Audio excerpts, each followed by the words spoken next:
we need to convene a closed meeting for the, let me back up. Pursuant to the Code of Virginia, Section 2.23711A16, the school board needs to convene a closed meeting for the purpose of discussing the following specific matters: personnel matters. Need a motion to enter into closed session. All in favor? Aye. Any opposed? No. Okay, we are in closed session. We will convene upstairs.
Okay, it's been moved and seconded. All in favor?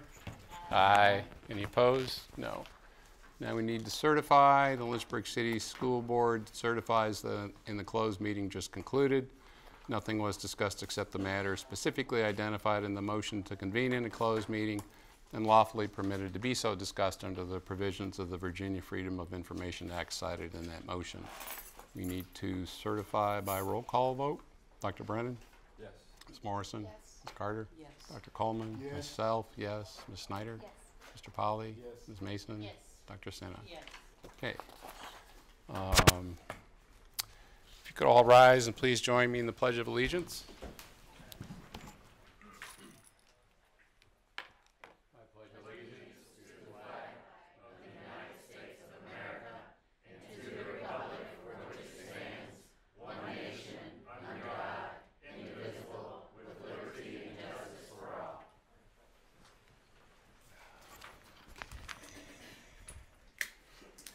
We do need to amend the agenda to include an addendum to the personnel report.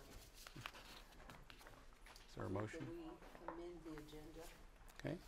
Second. Is there a second? Any discussion? Okay. All in favor? Aye. Any opposed? No. Okay. Motion is agenda is amended. We move to item B1, Superintendent's special presentation. Going to go over there. Dr. Edwards.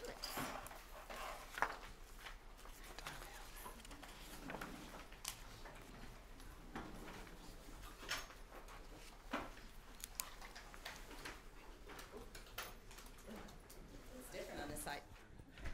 So first, let me say to all of my teachers and staff, it is Teacher Appreciation Week. So to all of my dedicated teachers and staff, many of whom are behind me here, happy Teacher Appreciation Week.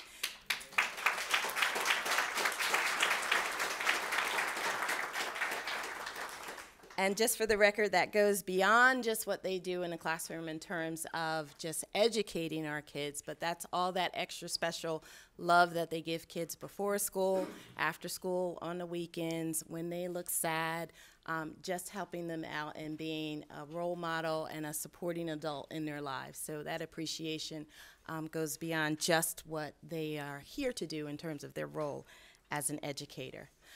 Tonight I asked to go first just because I have some information over the last 30 days since I've been here, my first month here, that I really thought was important to share with the board, with the community. It is about vision and setting a tone for where we're going forward. Also, a promise of being quite transparent and making sure that, you know, we all have the same information from which to operate on. And I think when we're all on the same page, we do some excellent things for kids. So part of that you're going to see tonight as we are all on the same page. So let's see if I can do that. All right, so part of our focus in terms of what we want to do as a school division is make sure that we're organized in such a way that we maximize our talent, which much of our talent is back behind me, our time and our resources in both in an effective and efficient way, but also a productive manner so that we maximize the benefits for our students.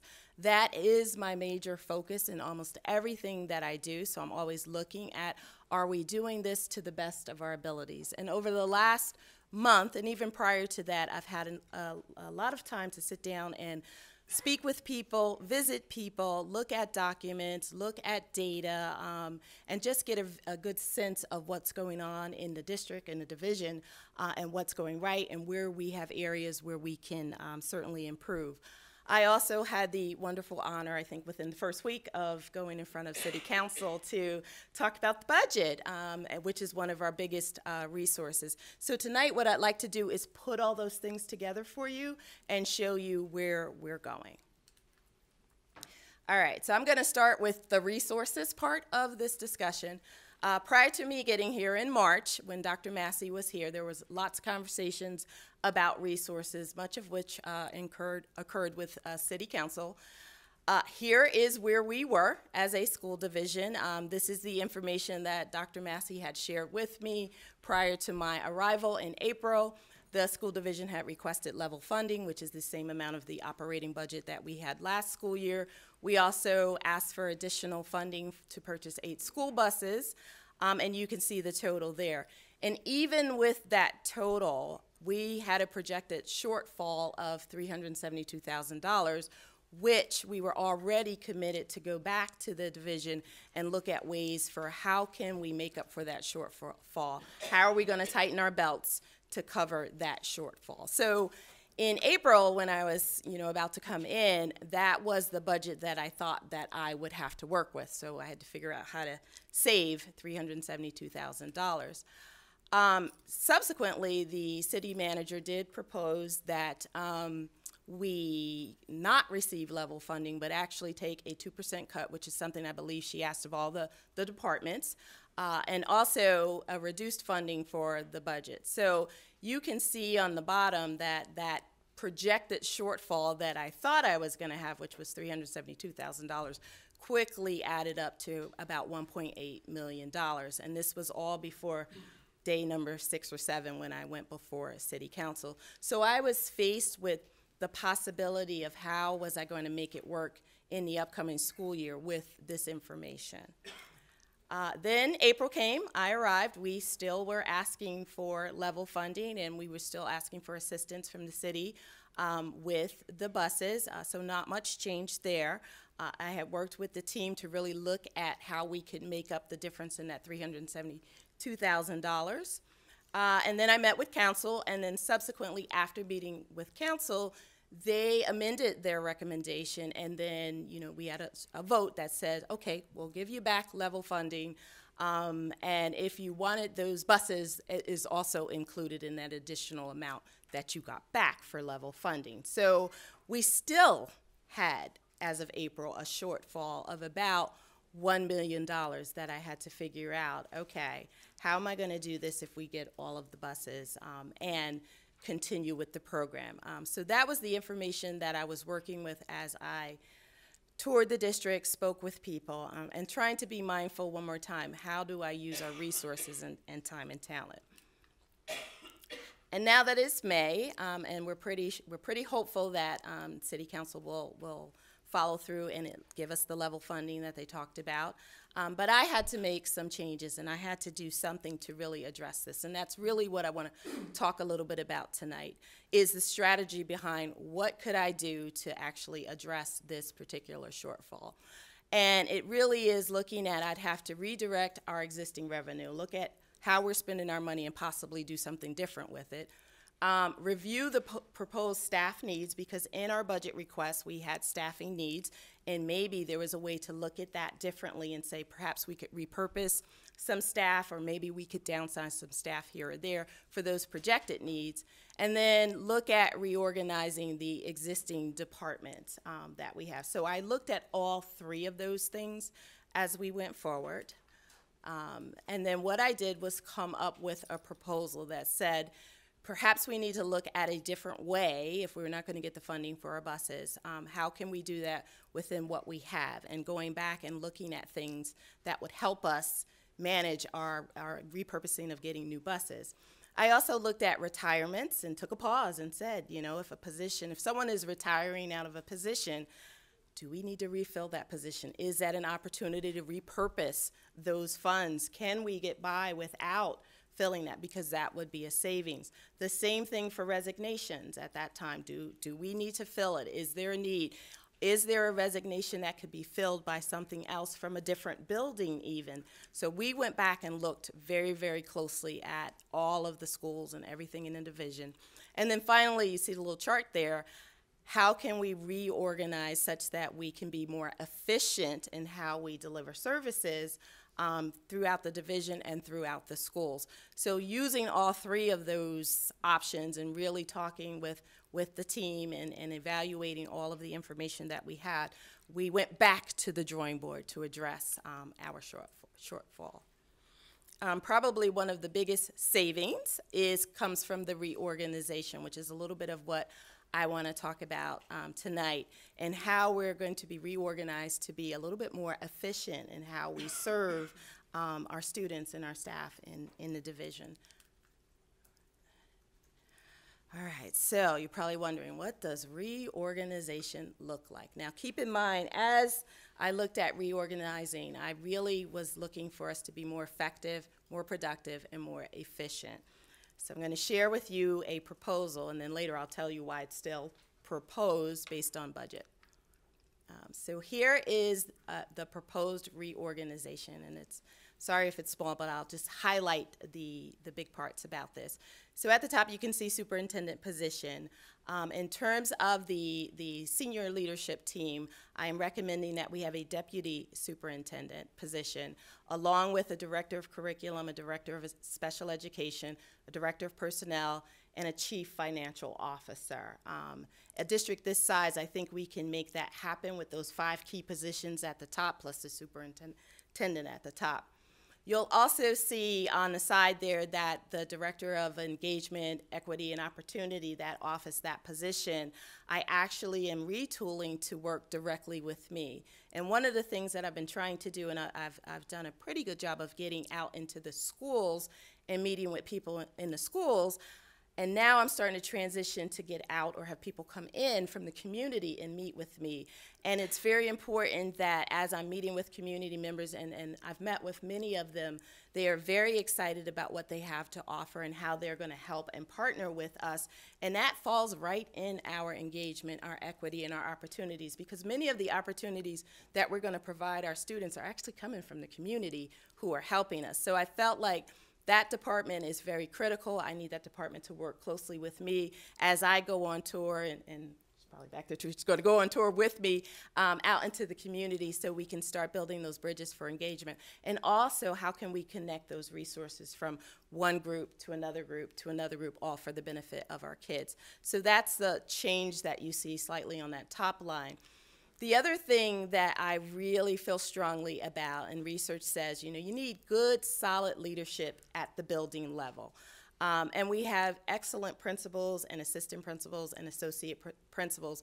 And what I would like to do with them and for them is to provide them with a solid administrative team that will also help them realize their school improvement goals, the goals that they have for their staff and students, professional development goals, any of the goals that we have outlined in our tech plan, our gifted plan, our promise plan, all of our plans that we've had going forward. But I think having a solid team that's elementary focused and a solid team that's secondary focused is going to be really important in terms of our progress going forward.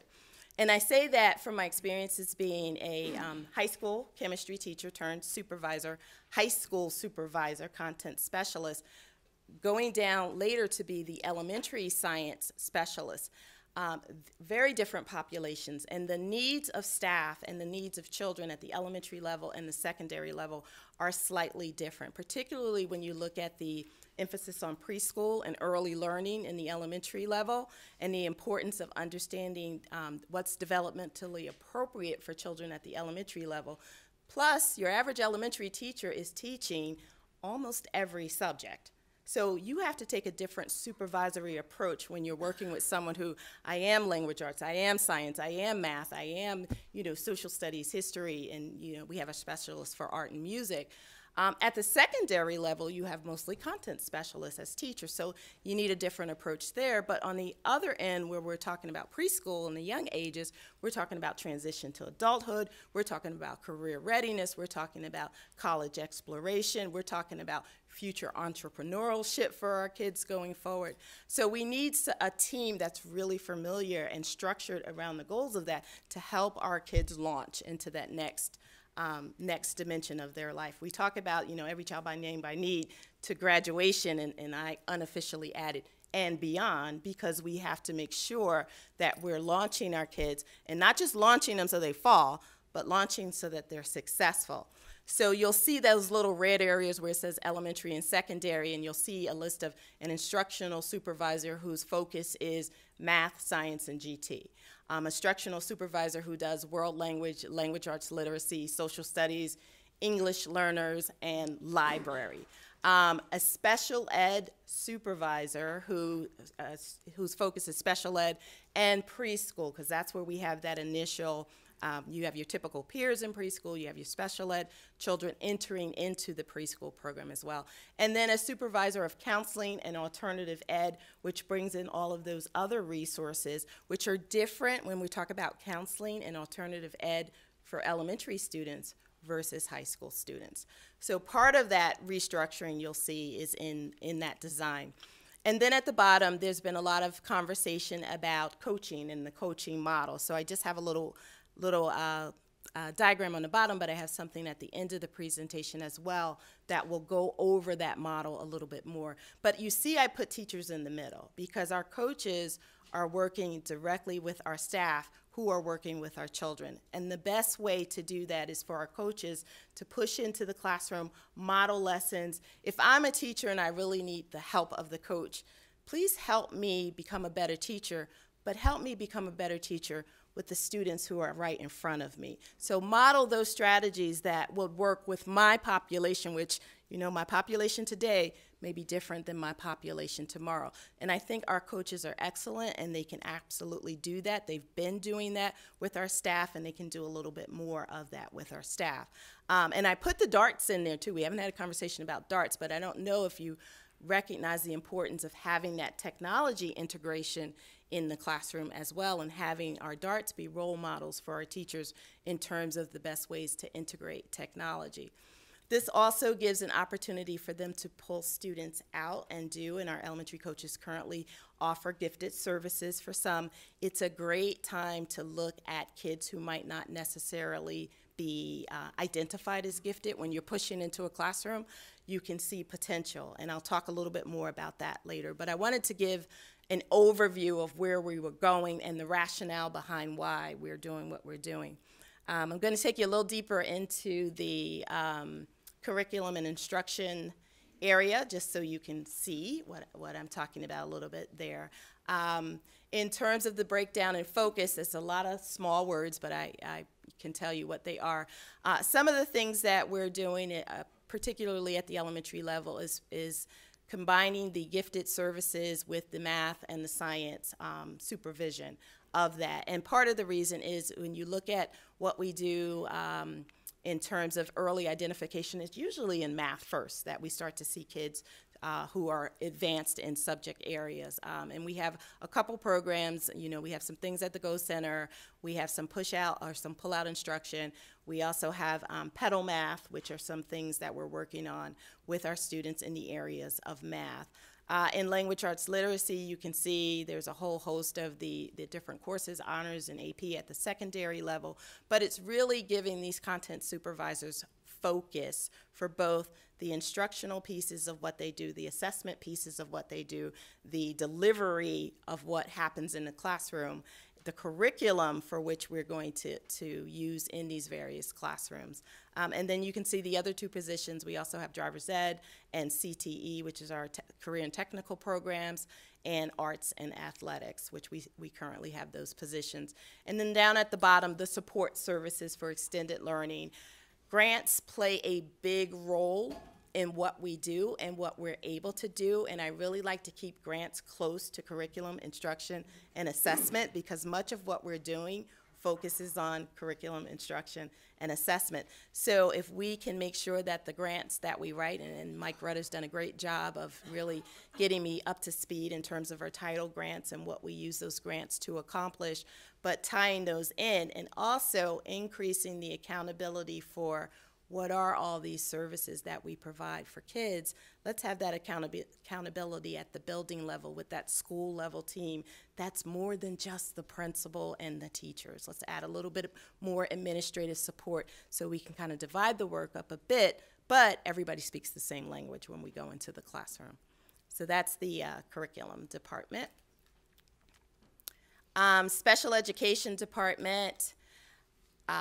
In terms of services, again, having two supervisors in those departments, one who is elementary focused, one who is secondary focused, who can really drill down to the needs of our special education students. They also play a major role in that area that happens before children become classified or come up for special education services, what I like to call intervention and referral services. These two supervisors will be critical in helping us monitor our elementary program, our secondary program, and making sure that our kids' needs are being met for that. And again, looking at the preschool end of it, let's get them when they're coming in, and looking at the transition to adulthood end of that as well.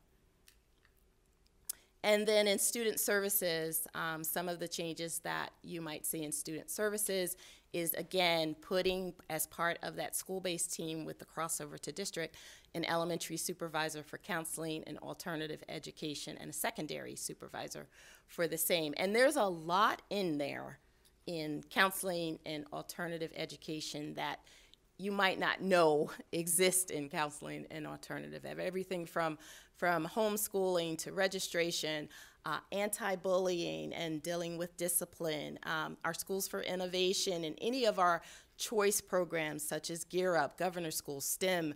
All of those programs are these what I call alternative programs. They aren't all just for discipline or academic performance. These are just opportunities for students, and we're trying to put those opportunities, those extra special ones, under one umbrella so that we can definitely coordinate those services as well. And then finally, I talked a little bit about the coaches, but I felt like I should show you the model and talk a little bit more about equity in the equity strand. So that's a quick model of what the elementary coaches would be doing in a classroom. Again, you have classroom teachers in the center, you have your darts on one side, your elementary coaches on the other side. Both are pushing into the classroom, modeling and coaching alongside the classroom teachers and helping. These are teachers who have excellent skills in engagement, they have excellent skills in management, and they can be a resource to the classroom teacher to help elevate and enhance the classroom teacher's skills. Also, when it comes to equity, and that's one of the things that I'm very passionate about when it comes to our kids. Sometimes when we offer services, you can come into a classroom, and I used to teach, and we had a resource person who would be like, if you need me, call me, I'll come into your classroom and help you. And of course, being who I am, I called them all the time. They were always in my classroom. What I didn't know is that there were some teachers who never called that person into their class. So where my kids were getting the benefit of, and this was a technology person who was like the tech guru, my kids were learning so much. The kids next door, they were learning good content, but they didn't get what my kids got. So if this happens year after year, if you're in my class and you have exposure to all of this because we're partnering, and then next year you get another teacher and they're partnering, next year 3 years of partnering, think about the kid who's 3 years of not partnering. And not that we did not get the very good curriculum, but we didn't get the same experiences. So that when we all end up in the same class, we might have a skill deficiency where, yes, because of all your tech experiences, you've gone beyond just using Google Docs or Word or Excel. You're now creating authentic work because of the tech skills that you have, whereas another student might not have that. So part of what I like to look at when I look at the lens of equity, and you'll hear me talk more about equity habits, which are really the things that I want to get us where we need to be. And an equity habit is, as you approach your daily work, your daily interaction with kids, what are those habits that just go back and forth that address equity? So for example, if I'm a math supervisor about to choose a new math series that we're going to use, a new textbook, what are those equity habits that say, all right, now that I have these habits, how do I turn these habits into my actions and my decisions? Am I looking through that math textbook to make sure that there's an equal representation of men and women in the book? Does the book show handicapped students in the book? I'm looking for representation. That's an equity habit. That's not a separate office that does that. That's me thinking about equity as I'm doing my work. When I'm looking at children in the classroom and I'm looking at the patterns of who gets to answer the questions, if I'm doing an observation, there's an equity. Are all the kids have the opportunity to answer questions? Are you just calling on kids who raise their hands? So you might not know the shy kid who's not raising his hand. You might not know where he or she is with critical thinking. That's an equity issue. You want to make sure that you're always providing opportunities for kids to just rise to that level. But that equity work is not just the Office of Equity. That equity work is all of us. It's everywhere we do, everything we do, from hiring people, there's an equity lens. So each and every day that we approach our jobs, we should have good equity habits that guide our work. And that's even in just a simple thing that says, okay, how are we gonna, make sure that there's equity in the coaching model? Now, equity does not mean everybody does the exact same thing, because we're teachers, we have flavor, we have style. There's things that we do that are unique to us and how we deliver it. But, the way that I tease out a critical thinking skill, whether or not you can come up with an experiment to test an idea, might be different than the way Mr. Luce does the same thing. However, the skill is the same. We're both coming up with experiences for you to actually come up with a test of this original idea or this lab experiment or whatever it is. We just might approach it differently in how we want to do it. And that's the autonomy you do want to give your teachers. You still want them to have that flavor that they have that makes them unique, that lets them bring their own personal passions into the classroom, that lets them say, hey, period 5, I have a whole bunch of musicians, so therefore the lesson I'm going to teach today is going to involve music while I tap at that skill, because these are the kids who are all my musicians, and I really want to tap that out. I want to be able to assess them and give them the opportunity to use music to show me what they know. So we're not doing widgets with, one size fits all. We want some common standards and some common practices and approaches without losing the autonomy that teachers have in the classroom. So this model, I hope to work with them. Now, that being said, you just can't say, hey, let it be done.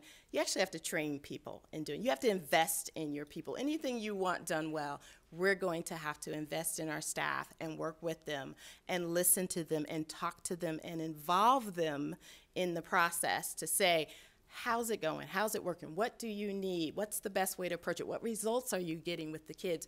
We even have to talk to kids, believe it or not.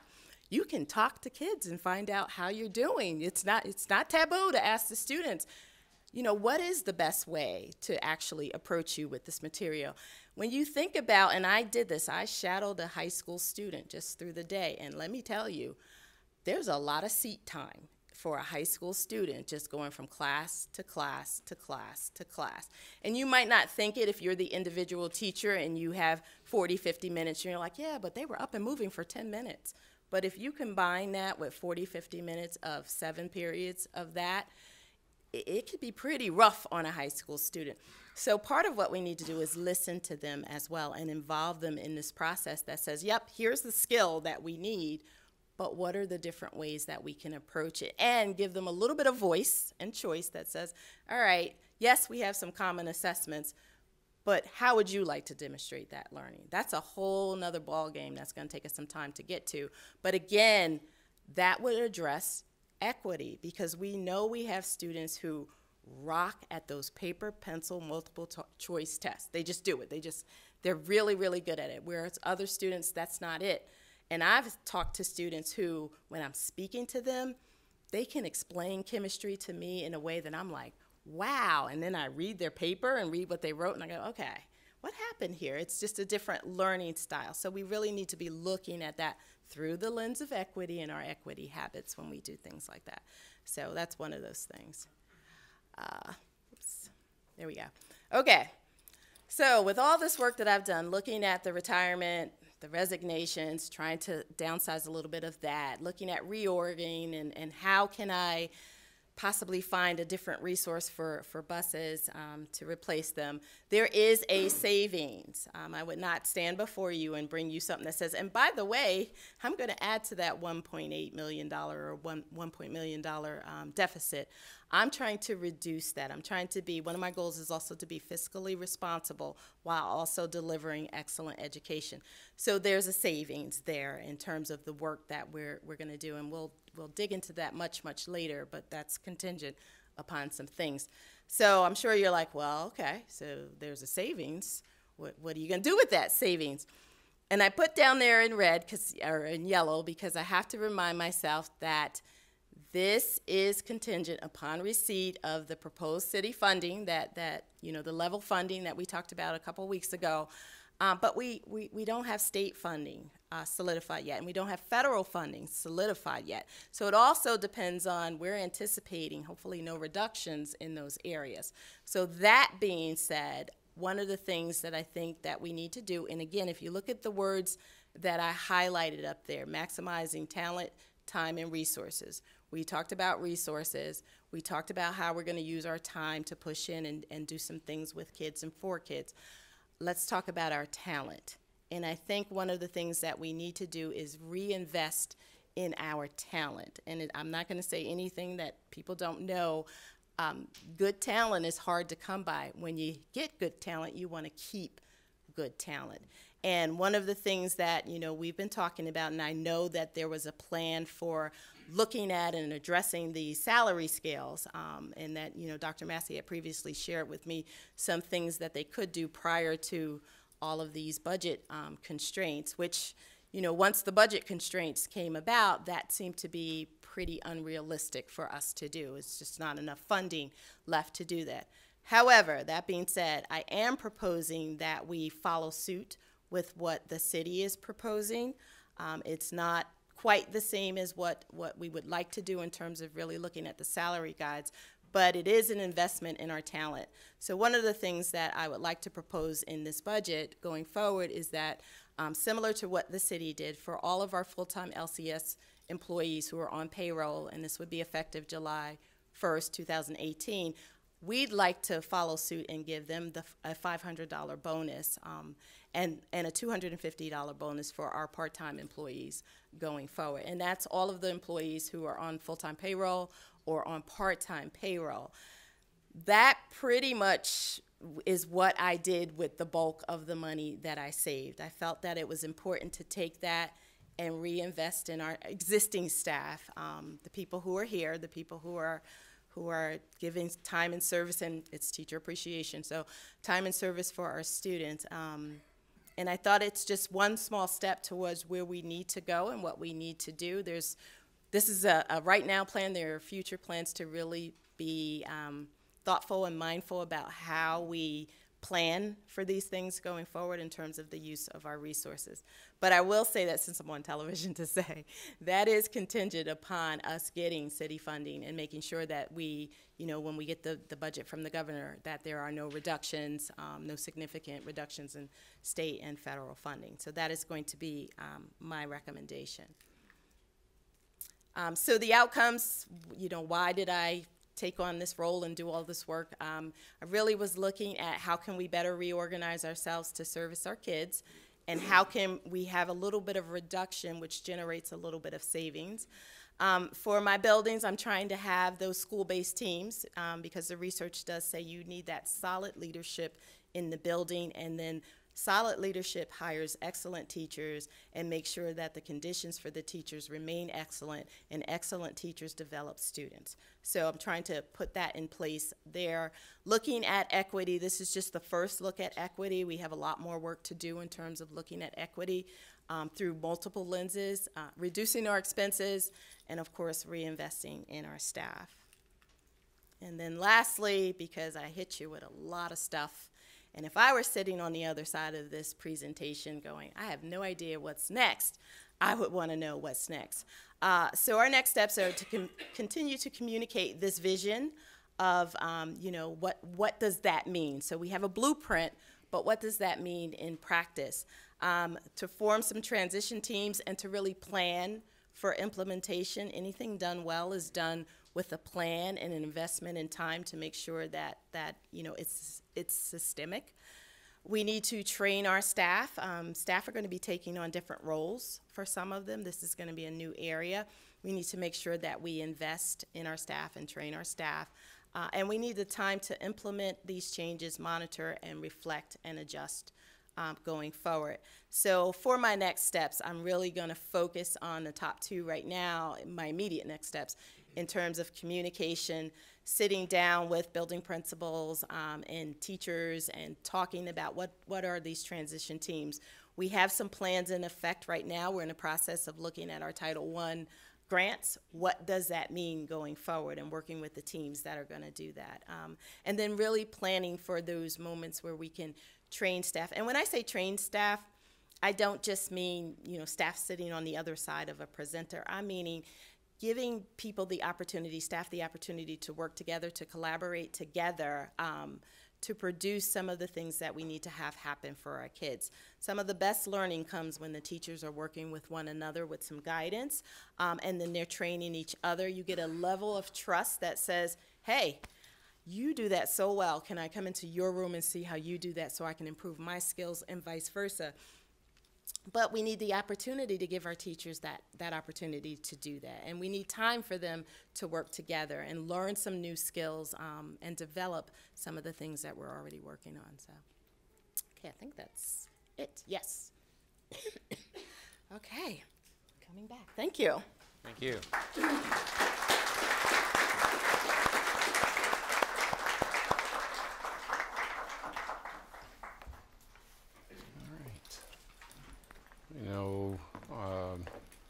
I'm sure people have comments and questions, but we are going to have some further budget discussions later on, so we could move on with, thank you, appreciate that.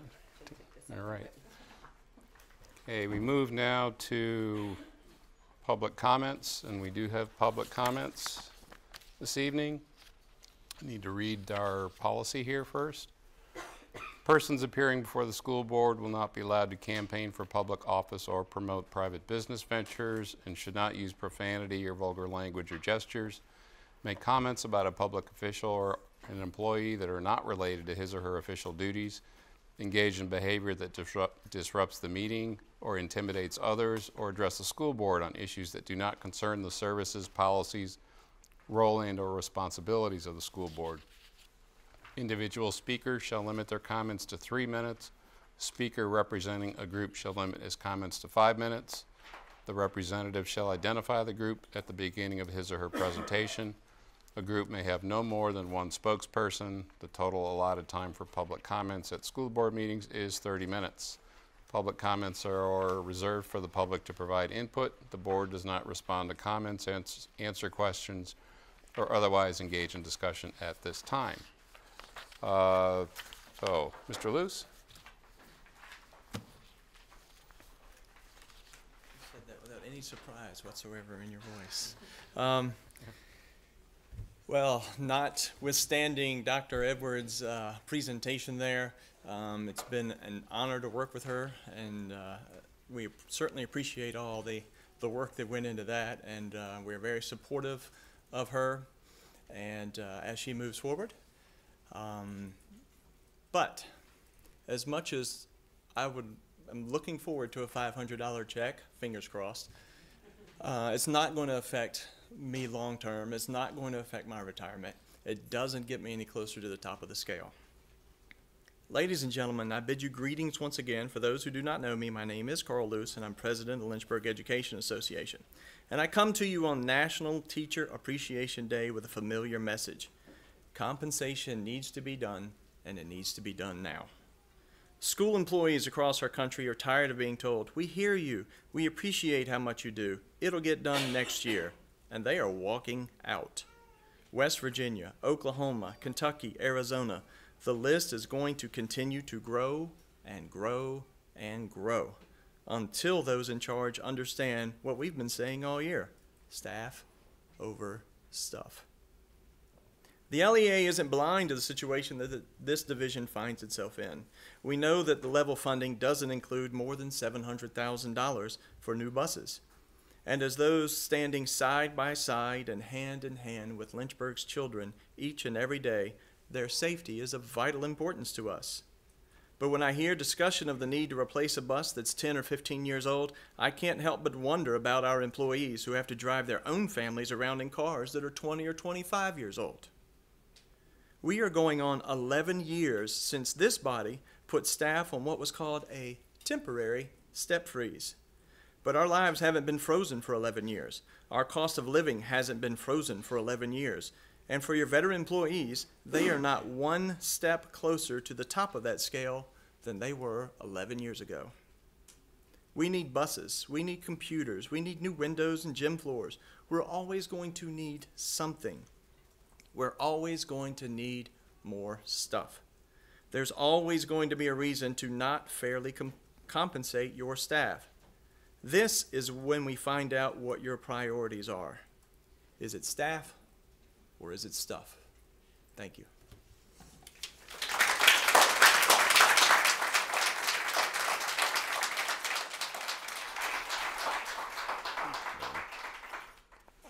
All right.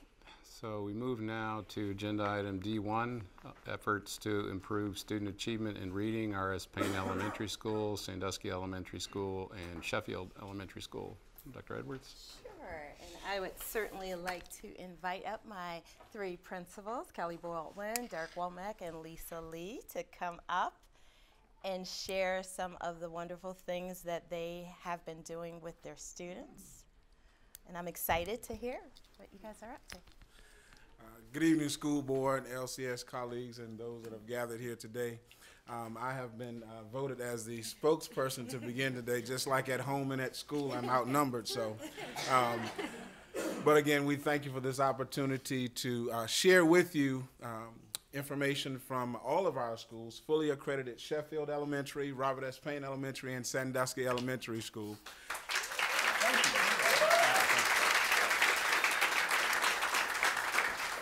Though we stand and we receive and accept, and thank you for that applause, we would be remiss if we did not say to our teachers and staff who may be in the back, I know I saw one or two back there, thank you all, because we couldn't do what we do without you. So thank you, teacher appreciation. To any parents that are here, thank you all for sending us your very, very best. And so, again, Dr. Edwards mentioned in her presentation that we're unique and that we all have a different style. And so our style was a little bit different. As they're looking at me right now, wondering why I'm talking so much, but our style was a little bit different. Instead of having a presentation and us going through the slides, we actually created a little movie that will show you some of the unique characteristics of each of our schools, as well as some of those things that we have in common.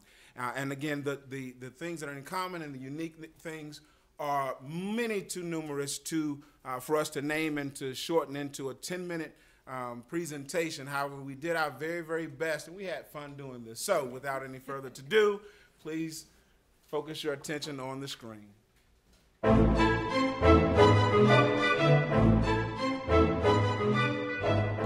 There are a number of reading practices that we'd like to share that are common amongst our three fully accredited LCS elementary schools. First, we have found some effective ways to use our literacy coaches, literacy teachers, and lead instructional coaches. Hi, my name is Teresa Avery. I'm the literacy coach here at Sheffield Elementary. And I'm Dana Johnson. I'm the lead instructional coach here at Sheffield as well. Like my colleagues at Payne and Sandusky, I work with teachers to enhance their literacy instruction in the classroom. I also provide professional development to meet the needs here at our school. I also work with the instructional assistants to help them work with the classroom teachers during the literacy block. As the instructional coach, I work on the math area, science and social studies, and also writing within those areas, and try to support the teachers and support behaviors and development in the classroom, as well as work with gifted students in grades 3 through 5. This year, each of our schools have continued to work with the PLC process.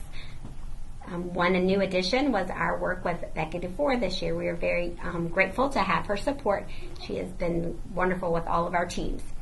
This has lended to more collaborative planning, the creation of common assessments, and also our instructional coaches have been a huge asset during this time. Some additional shared reading practices include structured whole group and small group literacy blocks, school-wide strategies and expectations, adult support during literacy block, leveled resources to support all student reading levels, and a focus on writing within the literacy block. In the area of behavior and culture, some of our commonalities include the use of Class Dojo, which is an online behavior management tool where students earn points for appropriate behaviors. We use Responsive Classroom. We also use PBIS, which includes common school-wide expectations throughout the building. Tier 2 academic and or behavior teams for those students who may need additional support, as well as quarterly recognition of good behavior for our students. You've just heard some of the effective reading practices that Sheffield, Payne, and Sandusky share. Let me take you for a sneak peek at what makes Sheffield set apart.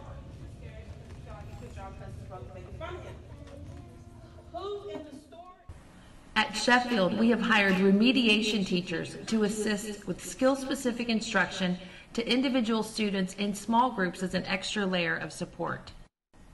Within our literacy block, we have chosen to focus on 3 areas during small groups. First, the teacher-led guided reading group that is on the student's instructional reading level. Next, the independent station where students are reading on their independent reading level and applying it to the focus skill. And finally, the spiral review station that is tied to deficit areas. Our Title I instructional assistants have been scheduled within classrooms to support students during spiral review. Within our upper grades, our literacy teachers follow a push-in model where they collaborate with classroom teachers for needed remediation and skill support. Grade level units and coaching team are scheduled for long-range planning blocks, and grade level units also work to create a weekly planning shelf for reading instruction. Our intersession this past fall centered on reading and writing. Our students loved attending Camp Read-A-Lot, where they visited the Reading River and the Writer's Lodge. 4th and 5th graders enjoyed another year of after-school homework and skill help at Stitch After School program. This is provided by one of our partners in education. Professional development has been included for teachers on trauma-informed care and other At RS Payne, the students this year are using word walls to help with their writing in their journals for Writer's Workshop. Using our data from PALS from last year, we determined that our students lacked basic sight word knowledge. So this year, we had an expectation for K through 2 to have support. We have a dynamic Title I support team. Some of the fun things that they have done this year include having a Pirates Readers Theater during the school day. We also had Living History Museum and a fun Titanic tea party. This year, our teachers were given the opportunity to participate in a behavior pilot by the division. This provided our teachers with tools for understanding behavior and working through the behaviors within the classroom. Using some of our carryover 21st century money, we were able to provide some of our students with after-school remediation and enrichment opportunities. This included a pre-K through 2 program and also a 3 through 5 program which included enrichment and remediation.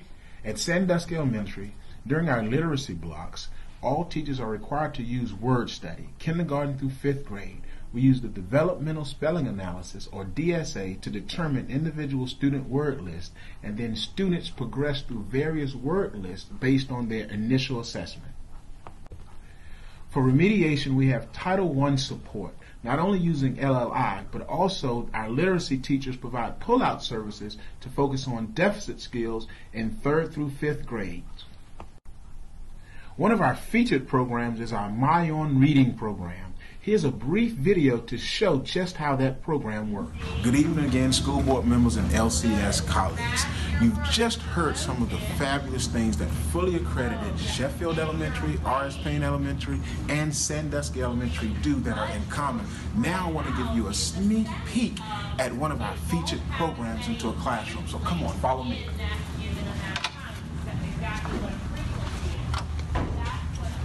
This is our My On program. It's an individualized online library where students get to choose their books or teachers can give them books to read.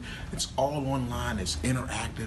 Students can highlight the material. They can go back, complete graphic organizers. So come, let's take a look and see how they're working.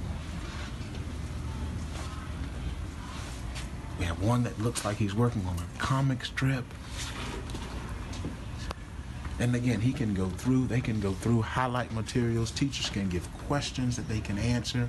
Then the teacher can go back and look at the highlighted material to see just how well they've done. They can make reports.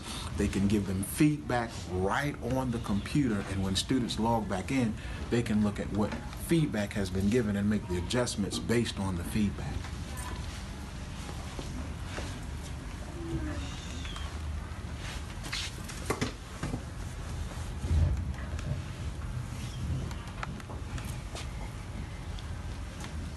After After each of the books, children get to go back and take a 5-question quiz. So not only are they reading, but the teacher can also look back to see how well they're comprehending what they're reading. Again, individualized for each student based on an inventory that's given at the beginning of the program that levels the students, but it also looks at their interests. So the teachers can assign books, or they can find books that they're interested in that are at their level and complete activities and the comprehension checks on those books.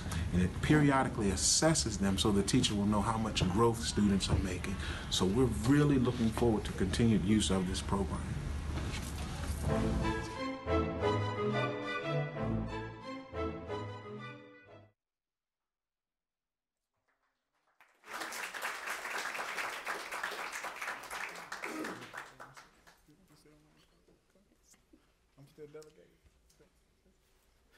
So, thank you all again.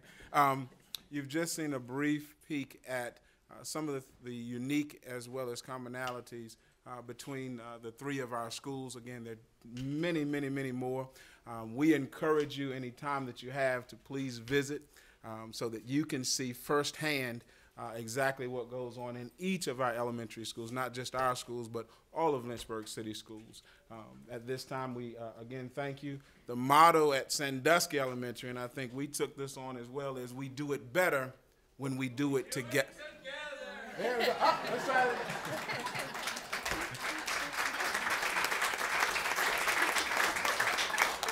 So at this time, if you have any questions for either of us, then we'd be glad to answer those questions. Questions or comments? No? I think you blew us away. That was pretty awesome, and the enthusiasm is great, and looking forward to it percolating out through the rest of the schools. Thank you. Thank you for coming. Thank you. Thank you all again.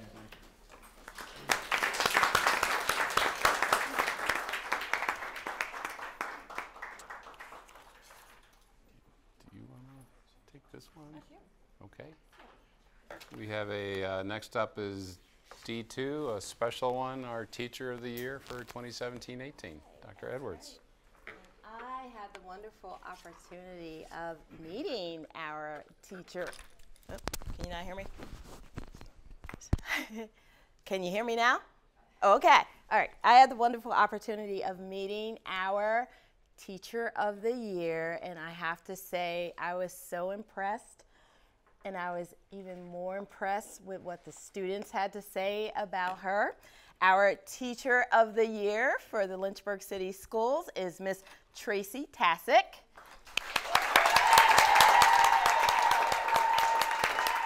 Come on up, Tracy.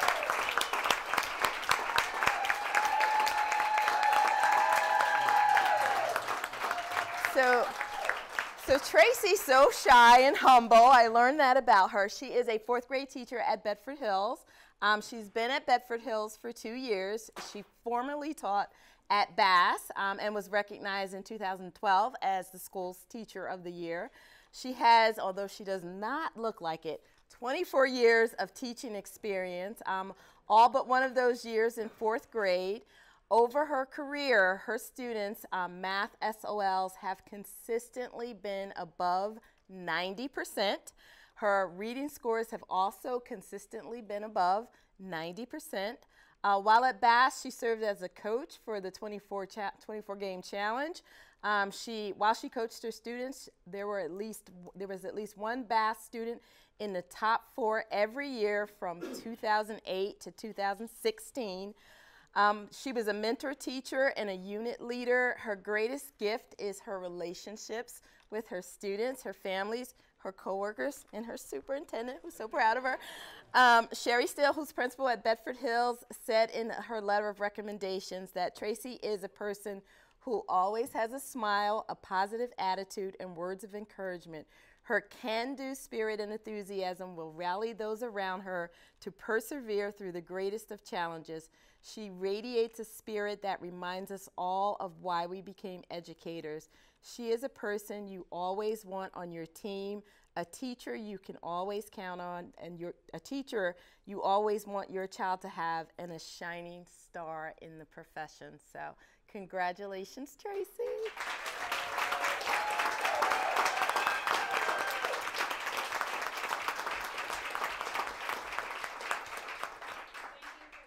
did not expect that right there, so thank you very much. I had a different start to this, but I'm going to go ahead and continue. But thank you to everybody back here that's supporting me and all the city school teachers, so thank you for coming out.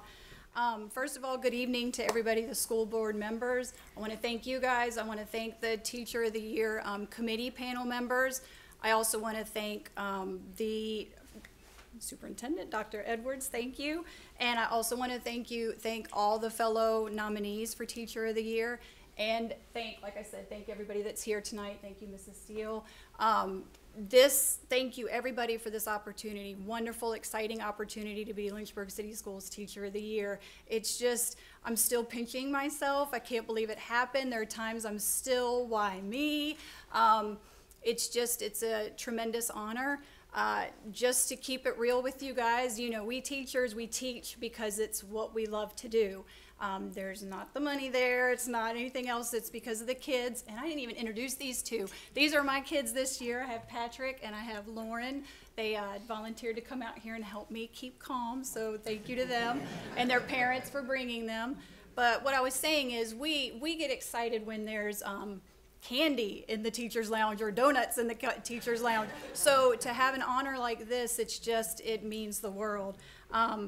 I also want to make sure and make clear that first and foremost, this isn't about me. This is about me representing all of the dedicated Lynchburg City school teachers from pre-K all the way up. It's an honor to work here in Lynchburg City Schools, so I do want to say that.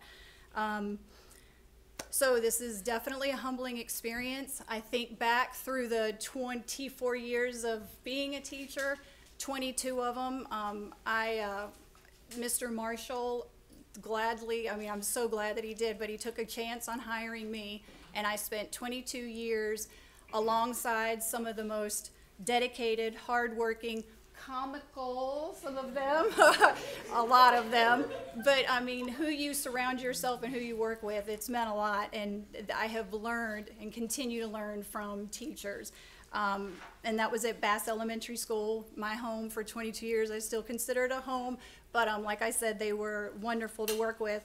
And now, 2 years later, I'm at Bedford Hills and find myself again amongst the quality teachers. They have the same high expectations, building relationships, and expect students to do well no matter where they come from. We want them all to do well. And thank you to both sets of schools that are here to support me. It really means a lot to me. I do also want to say that it's because of the teachers that I work with that I continue to learn and grow as a teacher. I also want to give a thank you to my own family, my husband. He's right there. I didn't know if he was here or not, but so you all see this happy, happy face. Him, not so much. He and my two kids, they see me when I come home crying because I feel like I didn't teach as well or didn't make that connection, or upset because I, again, felt like I failed. And then he sees me when I'm, happy and all sorts of stuff because I'm excited about what happened at school. So thank you, Mike, very much. I appreciate it. I also need to thank my parents. They're here, Betty and Ken Wanley.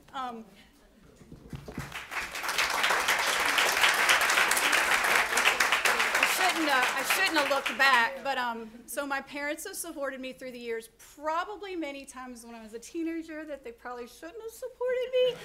So there's just a lesson in you never give up on someone. I do need to, and I'm going to try to say this, especially thank my mom.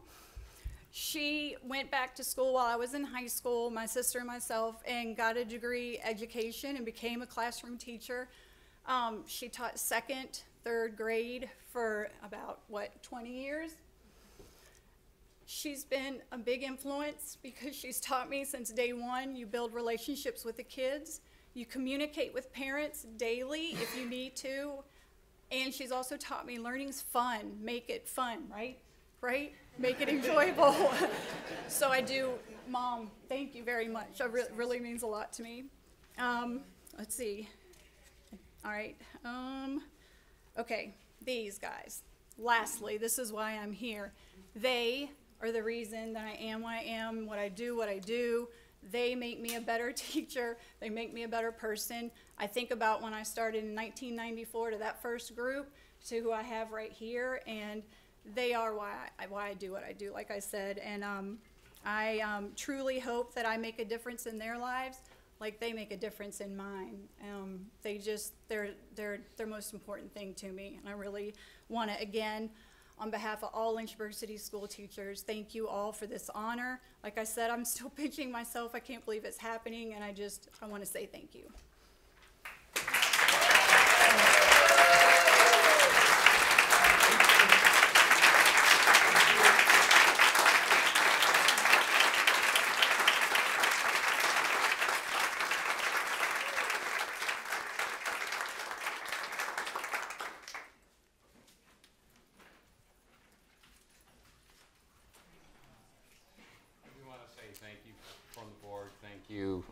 Every year the Teacher of the Year comes up here. They have their own unique story, and it's always inspiring. Okay, now for a change. Sure, Dr. Brown. Just a quick comment. I had the pleasure of being on the committee that worked on Teacher of the Year, and it really was so inspiring. Of all the teachers in the city who are so good, we ended up interviewing about 17 different teachers, all of whom just did such a great job, and Ms. Days was actually ahead of the class. One comment that Ms. Steele also made, which I thought was terrific in her letter of recommendation, was that Ms. Takes is not just Teacher of the Year, but Teacher of a Lifetime. So she clearly is a great candidate. I'm so glad that she got the nod. Very good. Okay, and now for something completely different. Mr. Beckles, what's up with finance? Good evening. Well, like Dr. Massey said, if the money isn't right, nothing else matters. Good evening. You have before you the financial statements for the 9 months ended March 31st, 2018. Again, at this point, there's no significant issues on the revenue side. We're still going to hit our revenue budget. As far as sales tax is concerned, that's still on target. So there's no significant items on the revenue side. Even on the expense side, there's no significant items at this point that I'm aware of. Only one item I would like to bring to your attention. It's on page 8. You would see on the warehouse, on the security services, you see in the available funds, available budget, you see a negative $23,984. That's really got classified in the wrong account. That is the EC Glass baseball field renovation. That should be up in the billing services account, what has a balance of $327,000. We've already made that correction, but I didn't change the report because it was as if it was March 31st. But we have already taken care of that. The two other big negatives you see in the transportation, you'll see that, we'll talk about that later. That's the same payroll expenses that we talked about in our last meeting. So other than that, unless you have any questions, there are no significant items that I need to bring to your attention. As far as medical expense concerned, last month came pretty much where we kind of expected it. So I'm just holding my fingers. The last 2 months come the same place. But again, that's still a little bit unknown. But so far, nothing was out of the norm for the month of April. All right. Any questions or comments? All right. With that, we'll move to the consent agenda, which is the school board meeting minutes for March 6th, regular meeting, the March 22nd closed meeting, March 27th student discipline committee meeting, an April 10th student discipline committee meeting, and the April 24th regular meeting. That includes the personnel report and addendum. Is there a motion to approve the consent agenda? I move that we approve the consent agenda. Second. All in favor? Aye. Any opposed? No. Thank you. We now move to student representative comments.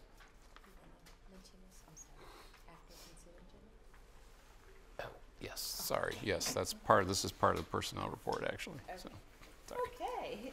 So after the consent agenda, it now gives me great pleasure to tell you that we have found a new Lincoln Middle School principal. very pleased to announce that one of our very own assistant principal at Heritage High School, Mr. Ron Profit, is going to be the next Lincoln Middle School principal. So congratulations to Ron. Ron's been the assistant principal there since 2016 at Heritage High School. He has supervised English, career tech, physical education. He's also the administrator in charge of academic achievement and student discipline, and he's played a crucial role in the high school school improvement plan. And I am very excited and very hopeful about his new leadership at Lincoln Middle School, and look forward to working with him in this new role as he transitions into the new middle school principal and takes that school to the next level. So I just want everybody to welcome Ron and congratulate Ron on this new appointment, and we wish him well, and we are all here to support him. Thank you. All right. Now we move to student representative comments. Mr. Shah.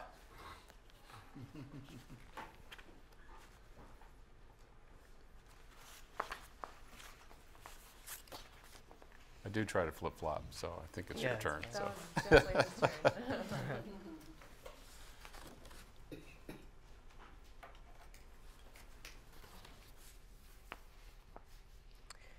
Good evening, everyone. This is my last time doing this. So, yeah. I'd like to honor Heritage High School. They actually got a $5,000 funding from Pacific Life Group for technology, teacher training, and textbooks. For student achievement, I'd like to congratulate the following students for completing the STEM Academy: Justin Penalva, Jacob Mink, Muhammad Tahir, Michael Wetzel, Iris Williams, and Ian Groh. Actually, on that day, they also completed their internship presentations. At the Governor's School this Sunday, they were also recognized for their achievements.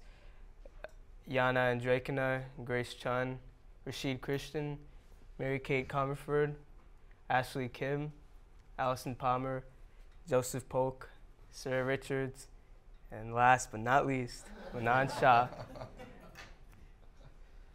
And for more achievement, on Sunday it was also the Senior Honors Dinner hosted by the Education Foundation. The top 15 seniors from Heritage were Cedrica Alexander, Yana Andrekina, Rashid Christian, Grace Chun, Mary Kate Comerford, Madison Foster, Ashley Kim, Allison Palmer, Joseph Polk, Sarah Richards, me, Caitlin St. John, Du Tran, Michael Wetzel, and Iris Williams. I'd like to also comment on this. Dr. Edwards gave a very inspiring speech, but Leland Melvin he was just out of the park. But one thing that struck out to me from his speech was to always apply, and that's a key factor that I'll take with me to college. The Gear Up program hosted David Arrington to speak to sophomore students on goal setting, character building, and achieving success. He's founder of ImageMe, which is just to improve grade attendance of students in schools.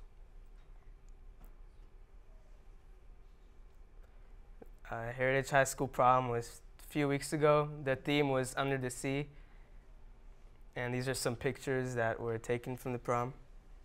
And it was at Amazement Square, so it's kind of nostalgic.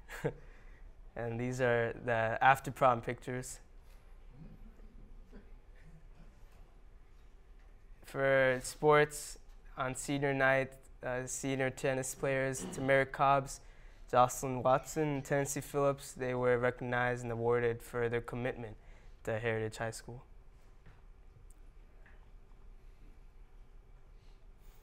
For theater, this is actually new. Heritage High School is actually collaborating with EC Glass to tell the story of the court case Loving versus the state of Virginia. And the students from both schools, so it's a community event, and performances are Wednesday and Friday at EC Glass, and Thursday and Saturday at Heritage. And they all start at 7 p.m.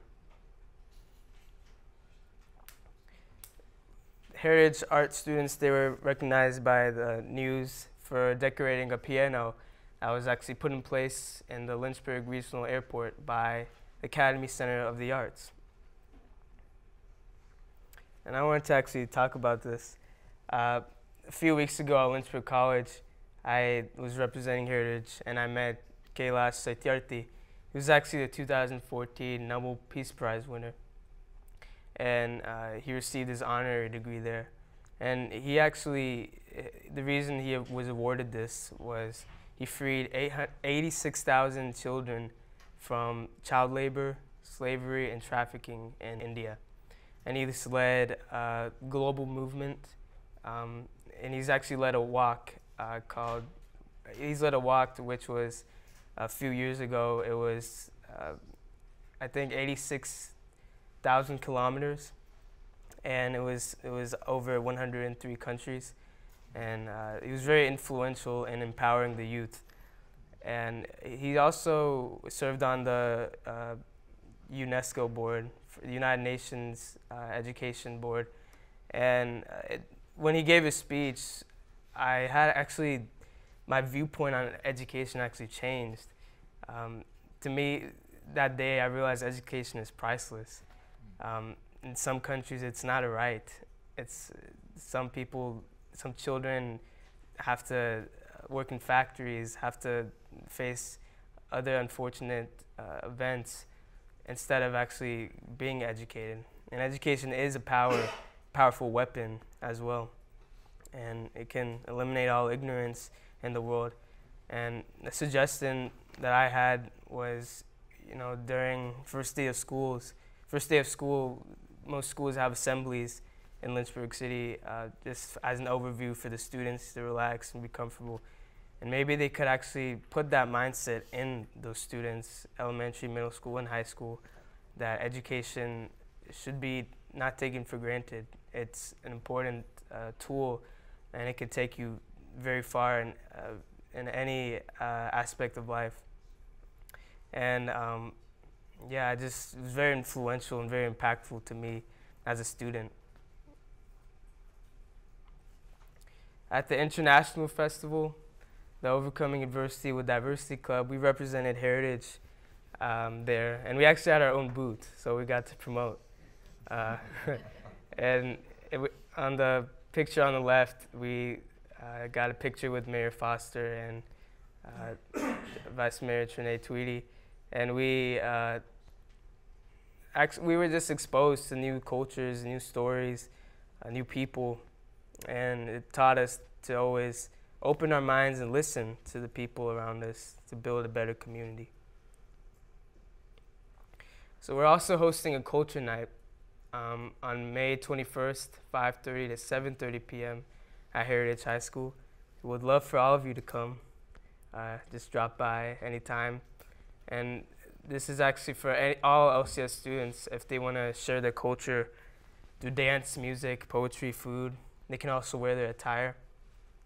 So we, with the help of Ms. Bad, we posted it on Facebook, on the LCS Facebook page, and we posted it on our own Facebook page. So just keep sharing the poster and our event. We want as many people as possible. And lastly, I'd like to just thank all the teachers who do so much for the students. Like Dr. Edwards said, I mean, they do more than just educate. They love and they care for each of their students. They treat them like children. And like I said, last school board meeting, all across the country, you see more teachers leaving the profession. And my mom, she always taught me that teaching is a noble profession, just like a doctor. And I mean, it's educating children, empowering them, and just changing the direction in which they think. That's so impactful. I mean, it's so influential. And if we keep losing teachers, education might not, in this country, it's starting to become less of a right and more of a privilege. So we need to respect our teachers, and that's for students too. I mean, we need to respect them and just treat them like they are a noble profession. They should deserve higher pay, and many teachers have been protesting the past decade for this, so hopefully we can do something for that. So I just appreciate all the work they do in Lynchburg City Schools. So thank you to all the teachers, if anyone are here or watching on TV. Thank you. Oh, I have one more slide. I just want to thank all of you. It's my last school board meeting. I've learned so much. I've learned how to, I learned public speaking skills. If you were to tell me last year to do this, I would be stuttering like crazy. But yeah, I just want to thank you all for helping me develop professional skills, how to communicate my thoughts in front of people, and how to relay others' opinions in front of a legislative body. I'd also like to thank Ms. Babb for supporting me and just keeping us student representatives in check. And also I'd like to thank Mr. Beatty for his support. Who knows, one day, if this building remains intact, I might be sitting in this horseshoe. So who knows? We hope so. So thank you all. I'm looking forward to working with you with the Diversity Club too, opening chapters. So it's not the last time you'll see me. But thank you.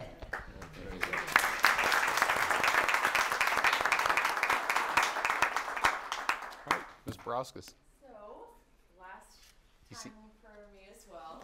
I did not make a presentation. I thought I'd just speak to you all on certain things that are upcoming at EC Glass and just a reflection of our past year and what we've done and how grateful I am for the opportunity. Upcoming wise, we are in the midst of AP exams. I personally took a 4-hour exam this morning and am very fried, but it was good testing so far, and it started yesterday and will continue all until next week for us. So we wish all of our students the best during their AP exams and hoping they can show their knowledge to their best abilities on it.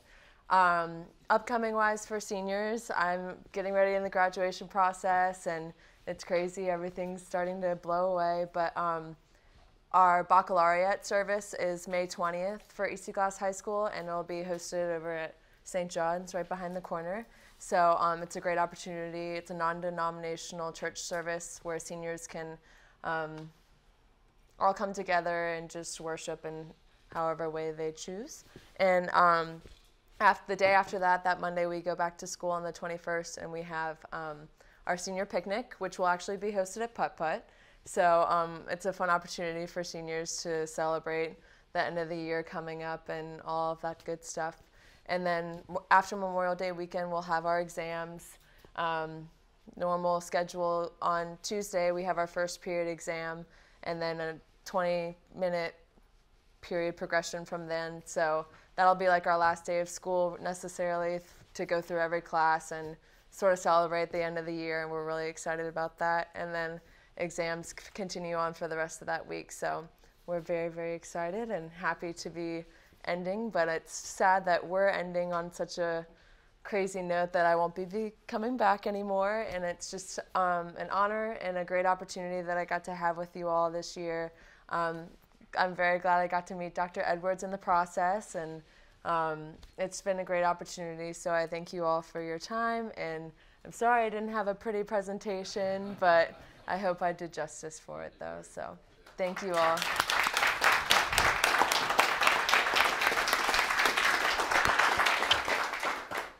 Well, I do want to thank both of you. It's been a remarkable year to have both of you on the board. We do have a little bit of business that involves each of you. So first is we have a resolution of commendation and appreciation to Manan Shah. Mr. Manan Shah was selected by his peers to represent Heritage High School on the Lynchburg City School Board during the 2017-18 school year. The Lynchburg School Board views this desire to serve in public life as the worthiest of ambitions. With this resolution, the Lynchburg City School Board seeks to pay tribute to Mr. Manan Shah, a student who has conscientiously worked to keep the student body's viewpoint before the Lynchburg City School Board. In so doing, he fulfilled his responsibility and made a valuable contribution to public education in this community.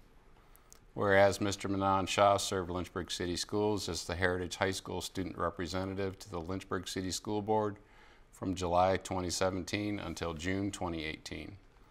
And whereas Mr. Manan Shah served as a role model for his peers as a stellar, well-rounded student who excelled academically while also committing to cultural awareness and inclusiveness in his school community. He attended the Central Virginia Governor's School and will be graduating in the top 15 of his class.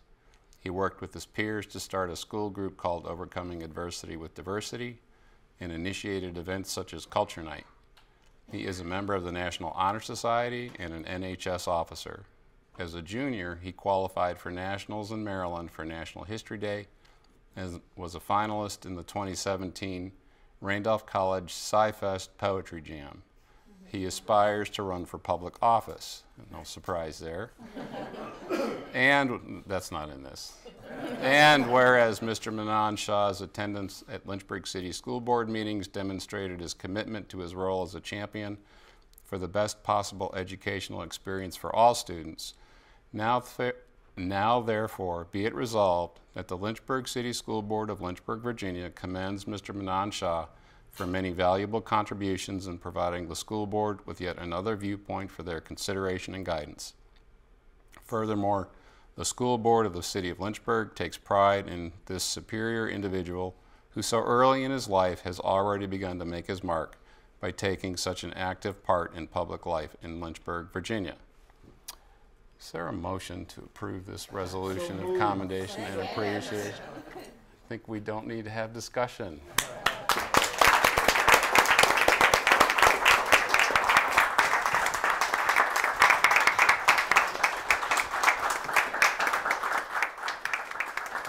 There you go. Congratulations.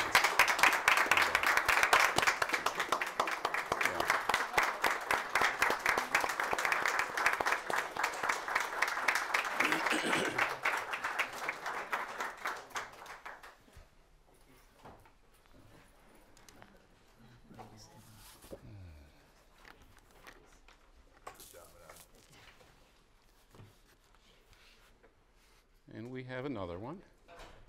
A resolution of commendation and appreciation to Eva Barauskas and Kennedy Roberson, since you did tag team a little bit, presented by the Lynchburg City School Board. Ms. Eva Barauskas and Ms. Kennedy Roberson were selected by their peers to represent EC Glass High School on the Lynchburg City School Board during the 2017-18 school year. The Lynchburg City School Board views this desire to serve in public life as the worthiest of ambitions. With this resolution, the Lynchburg City School Board seeks to pay tribute to Ms. Eva Barauskas and Ms. Kennedy Roberson, students who have conscientiously worked to keep the student body's viewpoint before the Lynchburg City School Board. In so doing, they fulfilled their responsibility and made a valuable contribution to public education in this community. Whereas Ms. Eva Barauskas and Ms. Kennedy Roberson served Lynchburg City Schools as the EC Glass High School student representative and alternate to the Lynchburg City School Board from July 2017 until June 2018.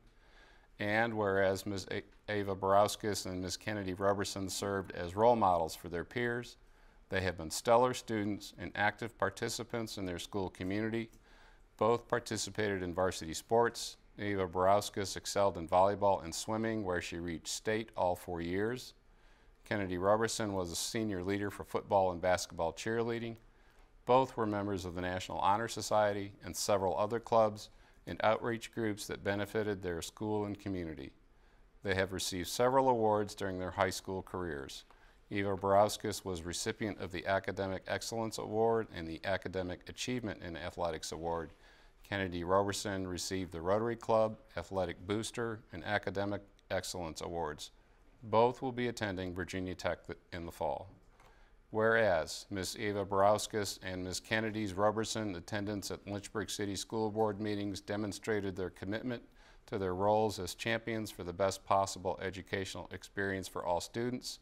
Now therefore, be it resolved that the Lynchburg City School Board of Lynchburg, Virginia commends Ms. Eva Barauskas and Ms. Kennedy Roberson for many valuable contributions in providing the school board with yet another viewpoint for their consideration and guidance. Furthermore, the school board of the city of Lynchburg takes pride in these superior individuals who so early in life have already begun to make their mark by taking such an active part in public life in Lynchburg, Virginia. Is there a motion to approve this resolution of commendation and appreciation? All right. Very good.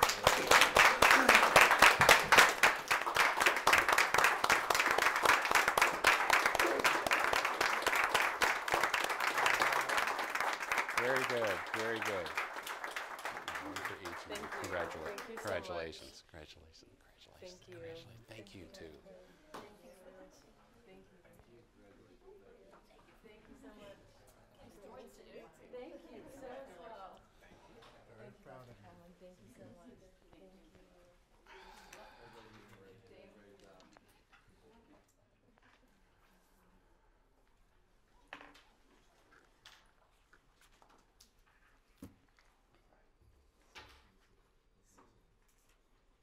Thank you again for this year. Okay. And with that, we move now to school board committee reports. I don't know if there are any. Ms. Mason? The governor's school met for the last time for the year, and they're pretty busy, so I just want to give a few highlights since they're doing lots of great things over there.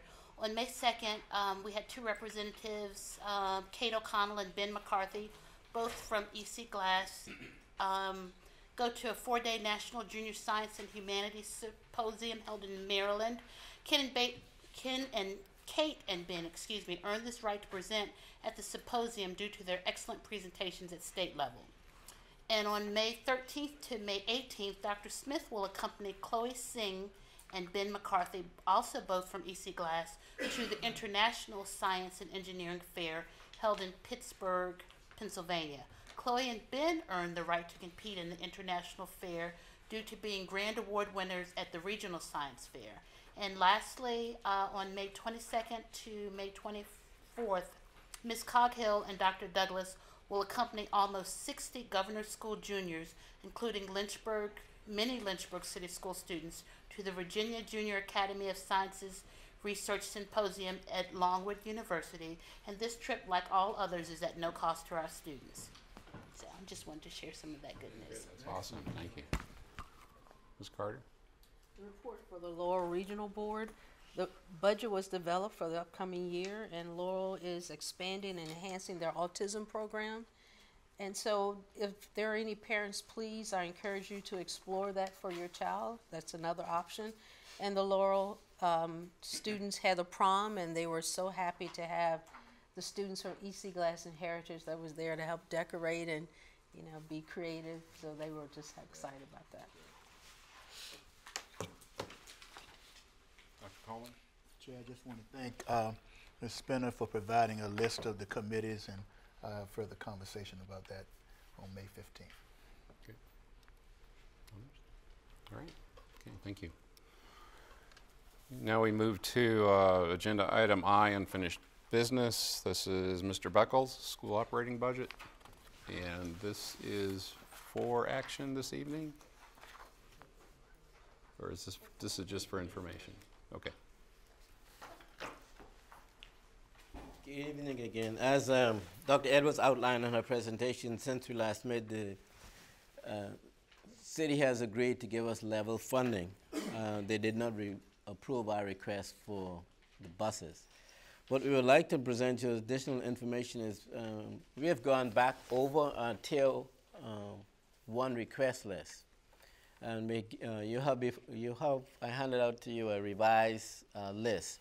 If we look at the listing on page 1, you'll see the original estimated cost, and then you're going to see a revised estimated cost. One of the biggest differences on that is some of the special ed budget items. You're going to see that some of them have been revised, and we've put an explanation in the note section to those that have been revised. So, for example, if you got on the first one, you see originally that was $55,000, which was a full-time teacher. They revised it now to a half-time teacher, so you see the budget went down for that request. If you go on further down the page, you'll see under the a 0.5 FTE teacher for Heritage Functional Program, that was a 31, now it's 0. So they've gone through and re-scrub and re-look at where we are now compared to when it was first prepared and made some adjustments. I won't go through every one of them, but you can see the notes in the note section as their rationale for why it has changed. As if you go to the second page, you will see that move our original request of $2,888,444 now down to $2,409,420. So those changes resulted in a reduction of $479,028.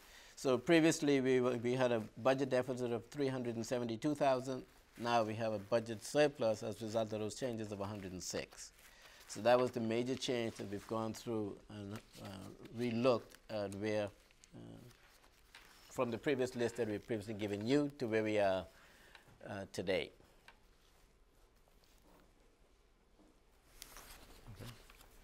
We'll answer any questions if anyone may have on the revised list.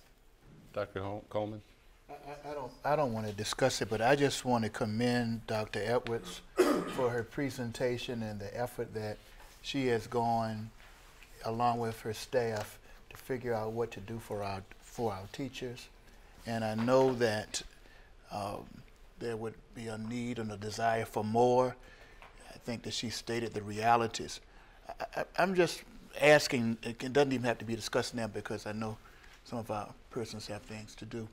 But if in fact we were to give, knowing what the state may or may not do, if we were even to give a 1% raise, what would that look like in terms of dollars? A 1% raise represents about $710,000. I understand. Now, you know, that will fluctuate based on where we end up with our employment number, but $710,000 represents a 1% raise. That's the salary, the FICA, and the VRS. And then 2% and 3%. 2% in that case would be $1,420,000. Thank you, sir. Other questions or comments? Could you explain a little bit? I know this came up earlier, but I'm still a little confused on the Laurel Center budget and the need for an increase. Okay. You'll see, I think it's $200,000 in there. Right. In our existing budget, Laurel Center-based expenses are actually running higher than what we have in our budget. So we have to increase our budget amount by about $200,000 to cover the increase actual compared to what we had budgeted. That's why that's $200,000. Are those personnel, facilities, repairs? It's all of the above for the center-based program. If you know, Laurel has two programs, a center-based and a non-center-based. The non-center-based, everybody gets charged by all the districts get charged back for that. Whoever they have in there, they get charged back for that separately. But the center-based piece, we all share a portion of that, and our portion is going to cost us $200,000 more. Okay. And that is depending on what actually happens. We try to do our best to match our budget against what we think is actually going to happen, but sometimes it doesn't happen according to the way we budgeted. Okay, all right, thank you. Ms. Morrison? Dr. Edwards, I truly appreciate what you've done in taking this the first step, but I have to, I really would like a budget where we're offering teachers something. We've talked about the salary steps, we've talked about 1%, and it's just we're not getting the job done. We are not doing what we need to do for teachers who are performing the most important job in our school division. And I hope that we as a board can sit and look at things and make suggestions, but I just feel like we've got to start stepping up and in the right direction. And I appreciate what you've done, but I just think it's unacceptable for us not to talk about salary increases for teachers. It's just not acceptable.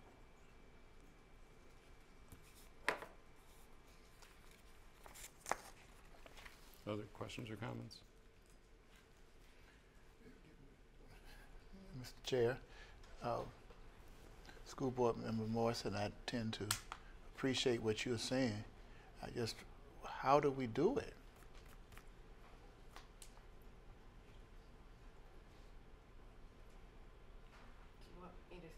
Well, I know we. Because I Yeah, can't. and the only reason why I'm asking, because, you know, and I'm finished, but the school reps, Manon, I'm almost in tears. And I hear, and I hear, and I hear. And I also recognize that in my personal opinion, we have a stellar superintendent who is taking a deep, hard look with a progressive plan to move forward. Just how do we do it? And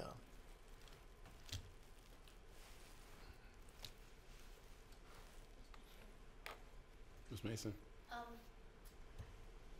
think Dr. Edwards walked into a very difficult situation, and I'm very grateful for, you know, her proposal. But I think Ms. Morrison is right. We do have to find a way, and I think many of us around the table have some thoughts, and I know that this is not the appropriate time to start saying X, Y, Z, but I think that there are some things that maybe we can look at that aren't as efficient or serving the purposes that maybe they were intended, that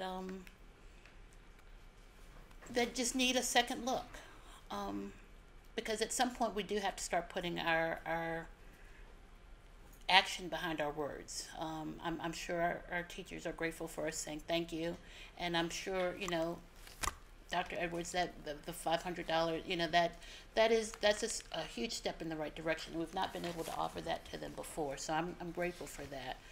But I just think we need to dig a little deeper and see if we can go a little further. Ms. Snyder? In lieu of what my colleagues have said, I think we can all say that we want more for our teachers, that they deserve more. But we've talked about it a lot. Mr. Chair, when is an appropriate time to sit down and have that discussion and look at those numbers? Because it's hard when we're trying to make cuts and changes right here in front of us. When is a place that we can sit down and have that discussion? You could have a work session to kind of go over things in detail, as a discussion for, I guess, folks to look at. I mean, because I hear that people want to talk about it, want to take a look at it, and this is not the venue for that.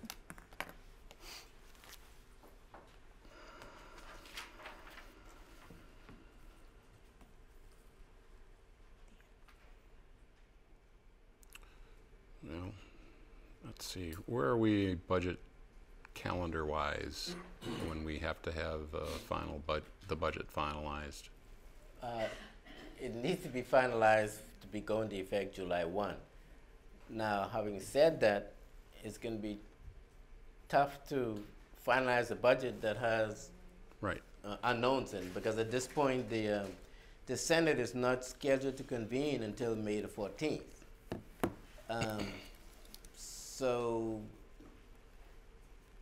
at this point, the numbers we have are all estimates. The state has not finalized the budget yet. So that throws a little bit of a problem. If that being the case, we could end up, well, we only have two options. Either the school board approves a budget that is contingent upon the numbers not changing from the state, or go into the fiscal year with an unapproved budget, just a temporary one to get things going until the state finalizes the budget. So it's kind of tough to say which one we could do. I mean, we could have everything ready to go in the event, for example, the state, whenever they meet on the 14th or the 15th or May 31st, and approved it, we'll be ready to go. From that perspective, we'll have all our numbers there. It's just a matter of that settled, now we can approve our budget. So that's the uncertainty at this point. Assuming that nothing changes with the city council tonight. Right, Yeah. right.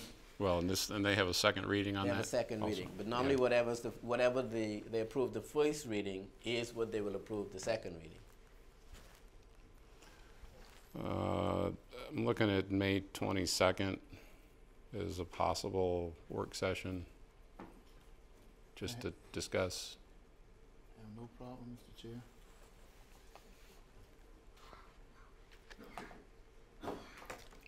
work for folks? I mean, That'll be after our 15th session and other things, so that Right. sounds good to me. What time? 5 o'clock work for folks, or 5:30? 5:30? Okay. So I guess we'll just schedule it by consent. And Ms. Carter? Just want to let the teachers know we really do want to give some type of increase. It's just trying to figure out, and we're not ignoring you or not listening. We really do. Well, I was going to say it's going to require a cut or cuts in other places. I mean, anyway. Okay, so we will have a work session. And, okay. All right, so now we move to new business. First is J1, the Carl Perkins funds for 2018-19. Dr. Edwards. Yes, and Dr. McLean's not here tonight, but Mr. Dellinger is, and is going to give us an overview of these funds. Good evening, everybody. After hearing budget discussion, and you've been sitting here for a couple hours, I don't know, we have a state champion golf and track coach. Maybe he could lead us in some exercises if you'd like to stand at your desk and stretch a little bit. Mr. Anthony, what do you think? Just get on with it. Okay. I tried, folks. I'm sorry. Good evening, Mr. Chairman, Dr. Edwards, and members of the school board. What you have before you tonight is a spending plan for the 2018-19 allocation of $247,739.65 for Carl Perkins federal funding for career and technical education programs with Lynchburg schools. This plan that you have in front of you was developed with the assistance of the LCS General Career Tech Advisory, which is composed of one or more business and industry reps from each of our 15 career technical programs. This federal funding will allow for the purchase of equipment and instructional materials, as well as for professional development and training, and spending to put student organizations for their travel as they go into local, regional, state, and national, and some international events in our various program areas.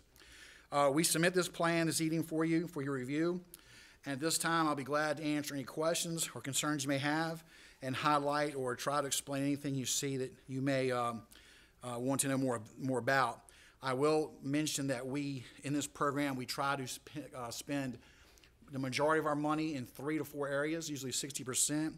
And then the remainder of our programs, we divide the funding up as a need basis. Our major emphasis for spending for next year is family and consumer sciences in the middle schools, as you see, for $43,000. Also for precision machining and welding and engineering for $44,000. And then cyber systems technology, cybersecurity, and also criminal justice at $27,000. Those are our 4 main largest areas of spending next year. And this time, I'll be glad to try to explain and answer any questions you might have about this budget or any of the activities or pieces of equipment you see you may have a question about. Okay. Ms. Carter? I have a question about the firearms training system. I was wondering who would be first to ask about that. The firearm system is called the FATS L7. We're really excited. I hope you'll feel inclined to vote a yes on this, and then we'll take it to the state tomorrow and hope they'll vote and approve it. We're going to try to be one of the first criminal justice programs in the state to have this simulation. The Lynchburg Police Department itself, to my knowledge, does not have this equipment. They do have it at the police academy, and the police force has to use theirs. We're hoping to put it into our classroom to do a couple things. Obviously, train our seniors in judgment and police action simulations, and also have a chance for our police officers to come into our classroom and collaboratively work with us more often. It's basically a simulation that you can load on every computer in a room, or you can run it through the audiovisual to a big board like that, and students can come in and train on live situations that they see happen on the screen in front of them. So it gives you more, it gives you that true hands-on feeling. If you ever watched a police show and they're training in going down a hallway or in a dark alley, it gives you thousands of situations. It looks like a super piece of equipment. And to my knowledge, we'll be the first ones to have one in the state of Virginia, providing you say yes and the DOE says yes. Does that help, Ms. Carter? Is there going to be any cultural diversity training along with that? I would guess in the judgment part, I would think there would be. I haven't looked at the entire, I knew someone would ask. I had it up on my phone sitting in the audience, and there's like, hundreds of objectives, and it doesn't specifically say cultural diversity, but it does say judgmental situations, dealing with everyday life situations. So I would think it's probably pretty close. I would imagine yes.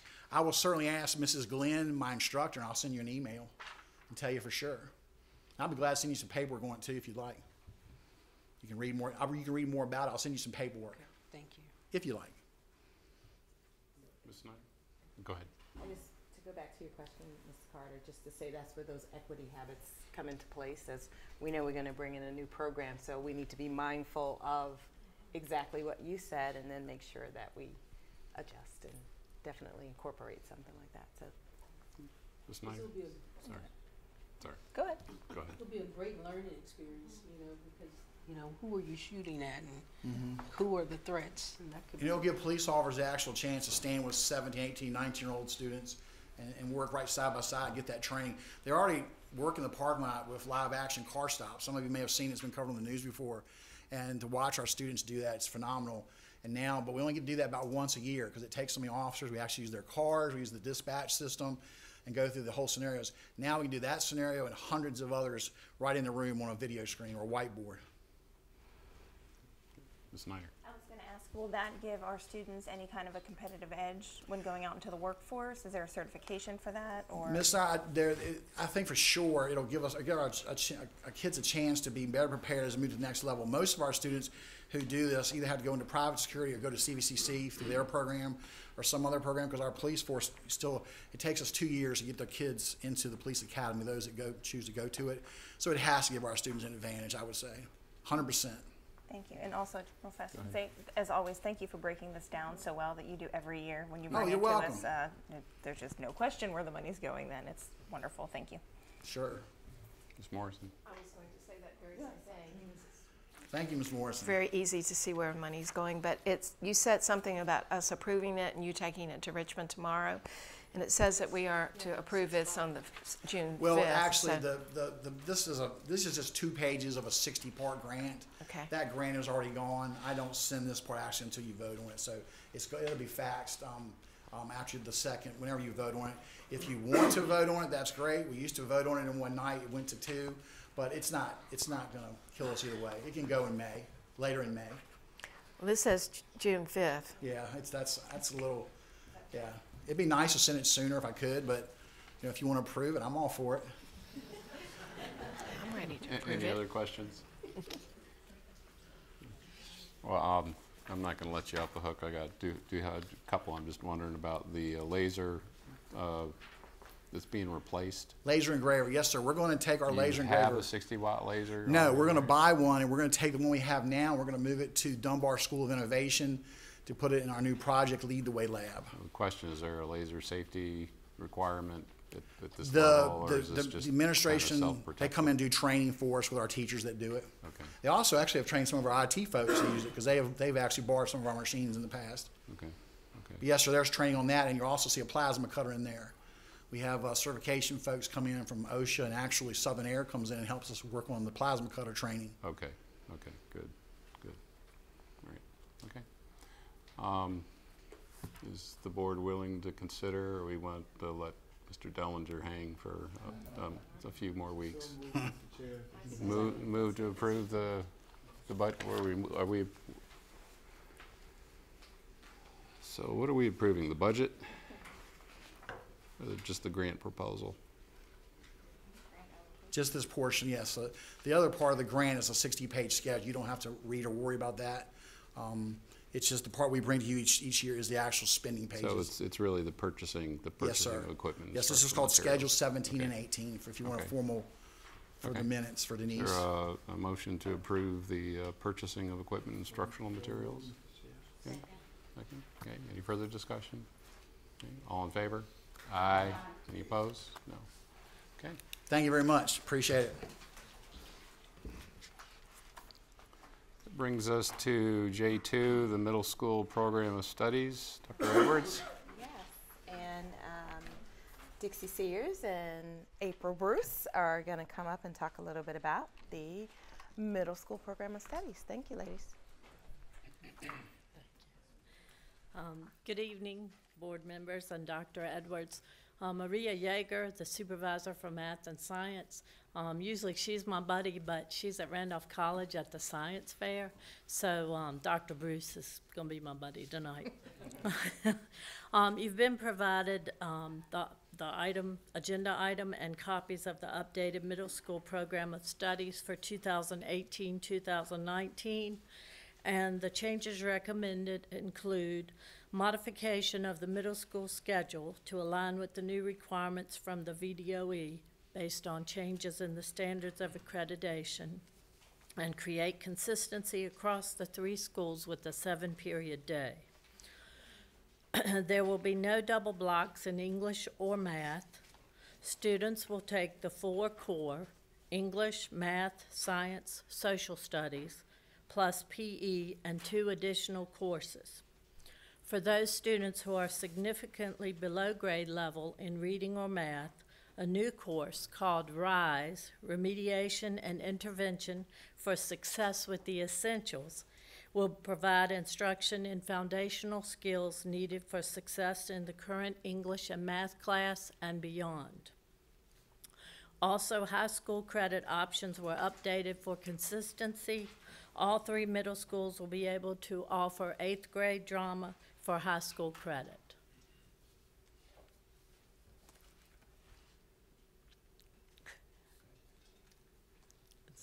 That's it. Yeah. My question, I'm glad to hear the no double block courses. Were they proven not to be beneficial, or why? Well, actually, the change is more standards of accreditation. I'll let Dr. Bruce speak to that. And then I have a second. Oh, gee, thanks.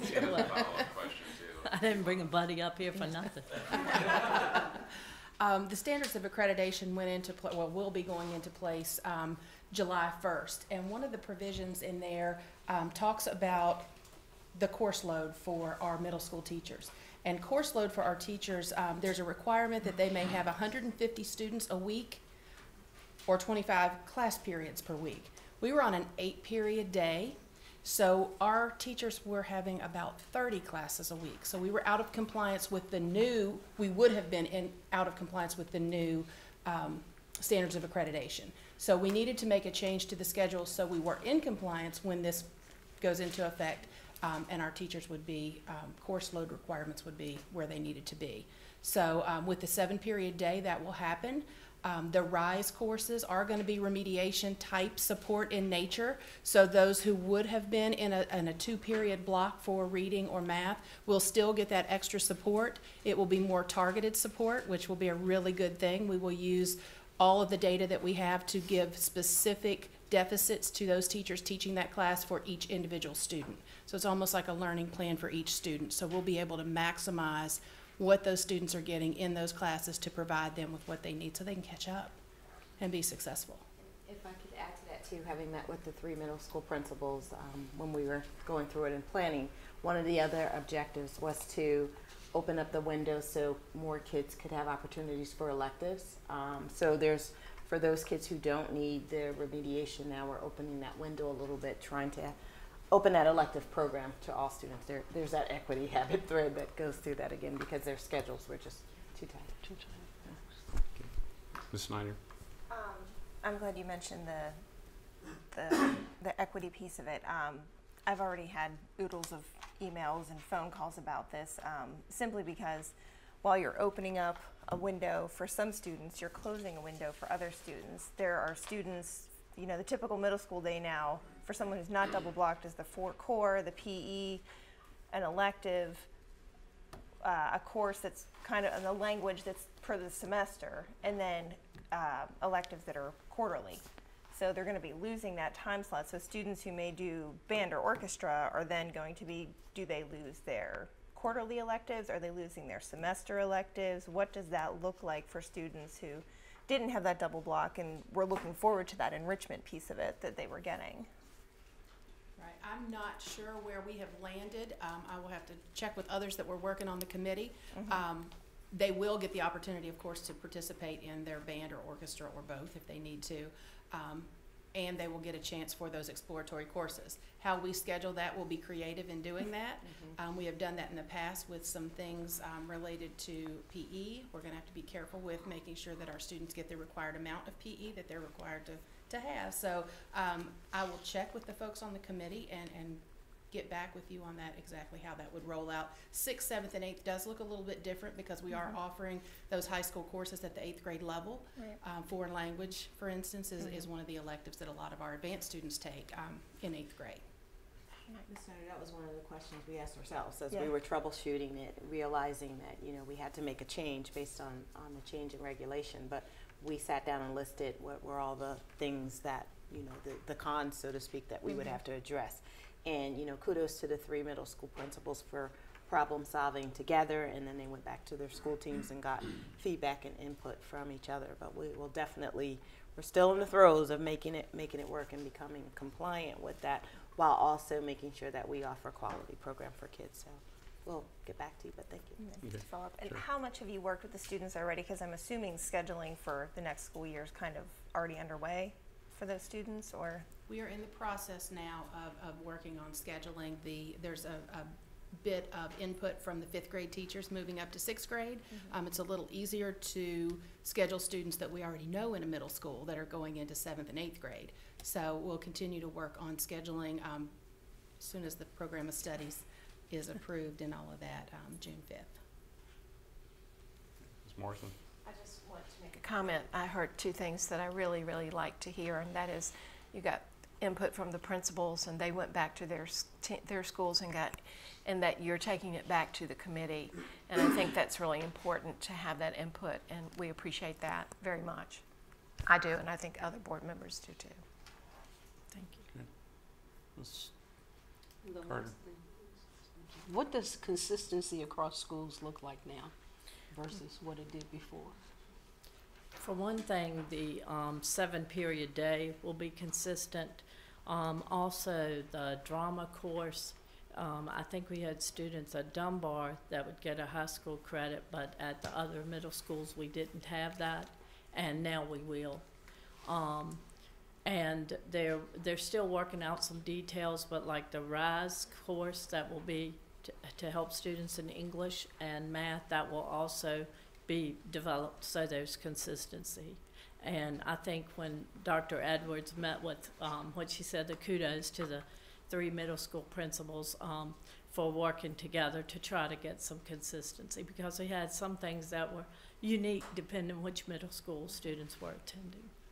Of course, Dunbar, we will protect the integrity of the magnet program, the School for Innovation piece. We will protect that as well and have some things there for students that are of specialized interest to kids. So we'll have those protected just at Dunbar and just available at Dunbar for students who want to apply.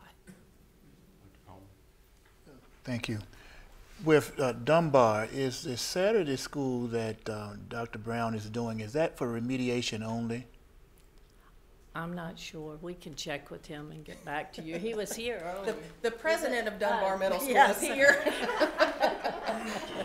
So it is. It is. Okay, and I guess when I began to think about STEM education and also the equity habit that you've spoken of, just getting kids, whatever nationality they may be, to have greater levels of exposure, just beginning to wonder how does a Saturday piece fit in beyond remediation or alongside of additional learning opportunities for kids to be able to strengthen themselves in STEM education or with simply building themselves up, their capacity to understand who they are.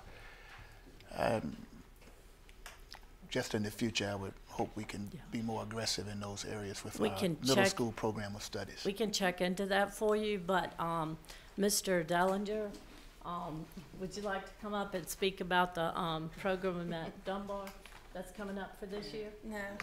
New engineering program. Come on up. Wheels on the bus. Actually, Dr. Coleman, one real important thing at Dunbar next year. We are going to introduce engineering. We have had engineering in all of our middle schools through specific Inventor and AutoCAD engineering software courses. They've been incorporated in other STEM classes we have. Those of you, if you probably know, we have a health and medical STEM program at 2 of our middle schools now, and we have STEM introduction to technology at all 3. We just received a grant through from Banker Steel for $25,000. Thank you, Banker Steel Television. That we're going to, over the next 2 years, put in intro to automation and robotics and design and modeling at Dunbar as an 8th grade course. And that'll start this fall. We're in the planning stages. Hopefully, knock on wood, it'll be off and running real good when school starts. But next year will be our transition year, and the year after it should be full force, straight ahead. That's going to be our newest thing at Dunbar. And that will be specifically dealing deep into STEM as always. Thank you. I like staying here with you guys. Rose, drink the water.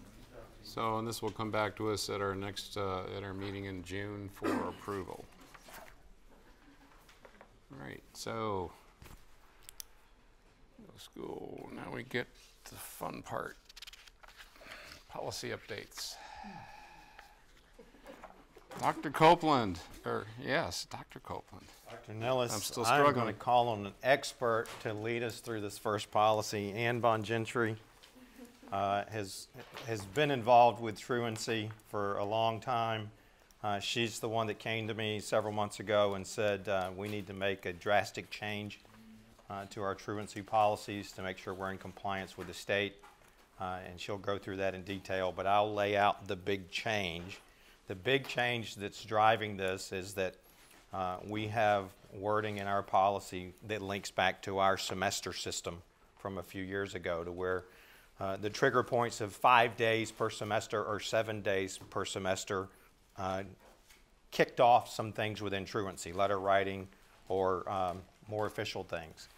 So we had a total of 10 days across the school year, or 14 days, and that needs to be significantly less than that. The trigger points are 5 days and 7 days for the entire school year, not per semester. So that's what led us into this.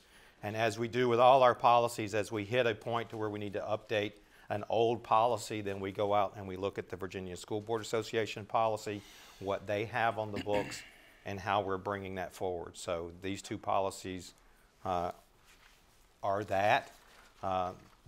I will keep going for a little bit, Ann, if that's okay. Oh, please, help yourself. Understand, reminder again about the difference between a policy and a regulation. The policy, which begins on page 22, which is JED, is the vetted policy from the Virginia School Board Association that we like to keep as close to original as possible. That way, when we get the updates from VSBA, we can simply review the updates and then move on with bringing those to you as recommendations, which you'll see later on tonight. So that's why you really only see the 1 addition in the 3rd paragraph and the striking of the paragraph 3/4 of the way down page 22. The rest of that policy is as it's provided by the Virginia School Board Association. And since I'm on policy, another little policy reminder, if you look in the bottom left corner of every page of that policy, you will see the origination date and the owning stamp that this is a VSBA original policy that dates from May of 2017. So that gives you the piece that's unique, that's been vetted through Virginia School Board Association, is current with the code, and legal review. The part that's unique to us begins on page 25, which is the JED-RZ. So that's the regulation. The Z portion of that means that we own it. And that's why if you look at the bottom left-hand corner of that one, you will see 518 LCS. That one means that that makes it unique to us. We own all the verbiage in it from top to bottom and from front to back. Now this is where the expertise of somebody like Ann comes in because she can walk us through any of the questions that you might have there. Ann, anything you want to add at that point? Oh, gosh. Good evening, Dr. Edwards, Chairman Ellis. Just to say, we have worked very diligently to try and update a lot of our older policies, particularly the student attendance policy. so that we could match the criteria that the state was asking for. As Mr. Copeland has told you, what you're looking at in JED-RZ is actually our practice. And I'm happy to answer any questions you have about that. What we tried to do is have that exactly mirror what the Code of Virginia says that we are required to do for student attendance. We do a couple of additional things here at certain marks when students reach 7 unexcused absences or when they reach 5 unexcused absences. And I'm happy to walk you through that process, although I don't want to take your time if we don't need to do that. So if you have specific questions, I'll be happy to answer them for you. Other questions? Do you know what it was? Okay, yeah. Dr. Edwards will. I'm speaking for Katie, actually, but or Mrs. Snyder. In terms of our equity habits, her equity habits were on. So just as we look through the policies, there are some pronouns that are specific, his, where we could do his or hers. Very minor changes, but I just wanted to make the board aware that we might put some slashes in there so that we are representative of all genders and not just his. So. I guess I had a question on the regulation part that seemed to replicate a big part of the policy, and it was a lot of repeated wording, and you know, when I do stuff at work, it's like you have one thing in one place and you don't repeat it. And I think our attempt there was to think about the regulation is what we use every day, and we want to make sure that we're following the Code of Virginia, since the code is very specific about what we must do at 5 days, 7 days, 10 days. So our attempt there was to make sure that we have a regulation that we can simply say to parents. We also do something called a fast fact sheet for parents, and they actually signed it at the beginning of the year, which specifically goes through the steps. So I think we were just trying to make sure that our regulation mirrors what the Code of Virginia says and also what the Virginia School Board Association's format looks like. Okay. Dr. Coleman? I'm dealing with the absences 3B on page 25. So if a student has returned to school and it's longer than 2 days, then it would be unexcused. And if a student's parent has access to email, yes, that would satisfy a note if they didn't have a written note. I'm just wondering, what about persons who don't have access to email, who may have a legitimate dynamic as to the 2 days? We've had pretty good success with our families wanting to email, so we've tried to promote that. And even when we see them in an interagency truancy review meeting, we always ask them if they knew they could email notes. So we, as a division, need and will do a better job this fall of putting out that message that yes, they can email if they have access to it. We're well aware that a lot of our families don't have access to email, and so we ask them to send a note with their child or send a message to us so that we actually know the reason for the child's absences. And that it's come pretty, we've over the years, people have gotten quite good at sending that information in to us. We give them 2 days to do that beyond the day that the child returns to school, so you have time. And we also have some schools that are very good about sending a reminder note out with a child to say, parent, your child was absent, we'd like for you to send us back a note. So we really do try and do a paper trail for those folks that don't have access and try and remind them as well that we need that documentation. I know going forward, when we move from 7 days in a semester to 7 days in a year, it's going to be very significant that we let parents know that and we let families know that, and we try and work with them as they get used to that adjustment, because that's going to be an adjustment for all of them to know that we don't get a semester break anymore. And that's actually the Code of Virginia. It's been that way for a number of years, and we had a relationship with the court service unit here which allowed us to kind of do this and be flexible. And we feel like now it's time to go ahead and make the jump, which will improve our student attendance, we feel like, because we'll intervene more often and hopefully earlier. Okay. All right. Okay, thank you. Thank you. This will come to us next meeting for action. Next is the policy JHCF student wellness policy and regulation, as well and regulation JHCF-RZ. Mr. Beckles? For this one, I'm going to call on School Nutrition Director Beth Morris, who's going to anxiously present this policy revision for us. Good evening, School Board. Dr. Edwards. I am going to ask Ann Bongentry and Al Coleman to join me, as it was a trio that worked over this past year in the process of the required revisions to the wellness policy. It was on April 14th of 2017 that the Superintendent of Public Instruction issued Memo 114-17 outlining the newly expanded requirements of the local wellness policies set forth in the final rule of the Healthy Hunger-Free Kids Act of 2010. The rule applies to all local education agencies that participate in the USDA National School Lunch Program and School Breakfast Program.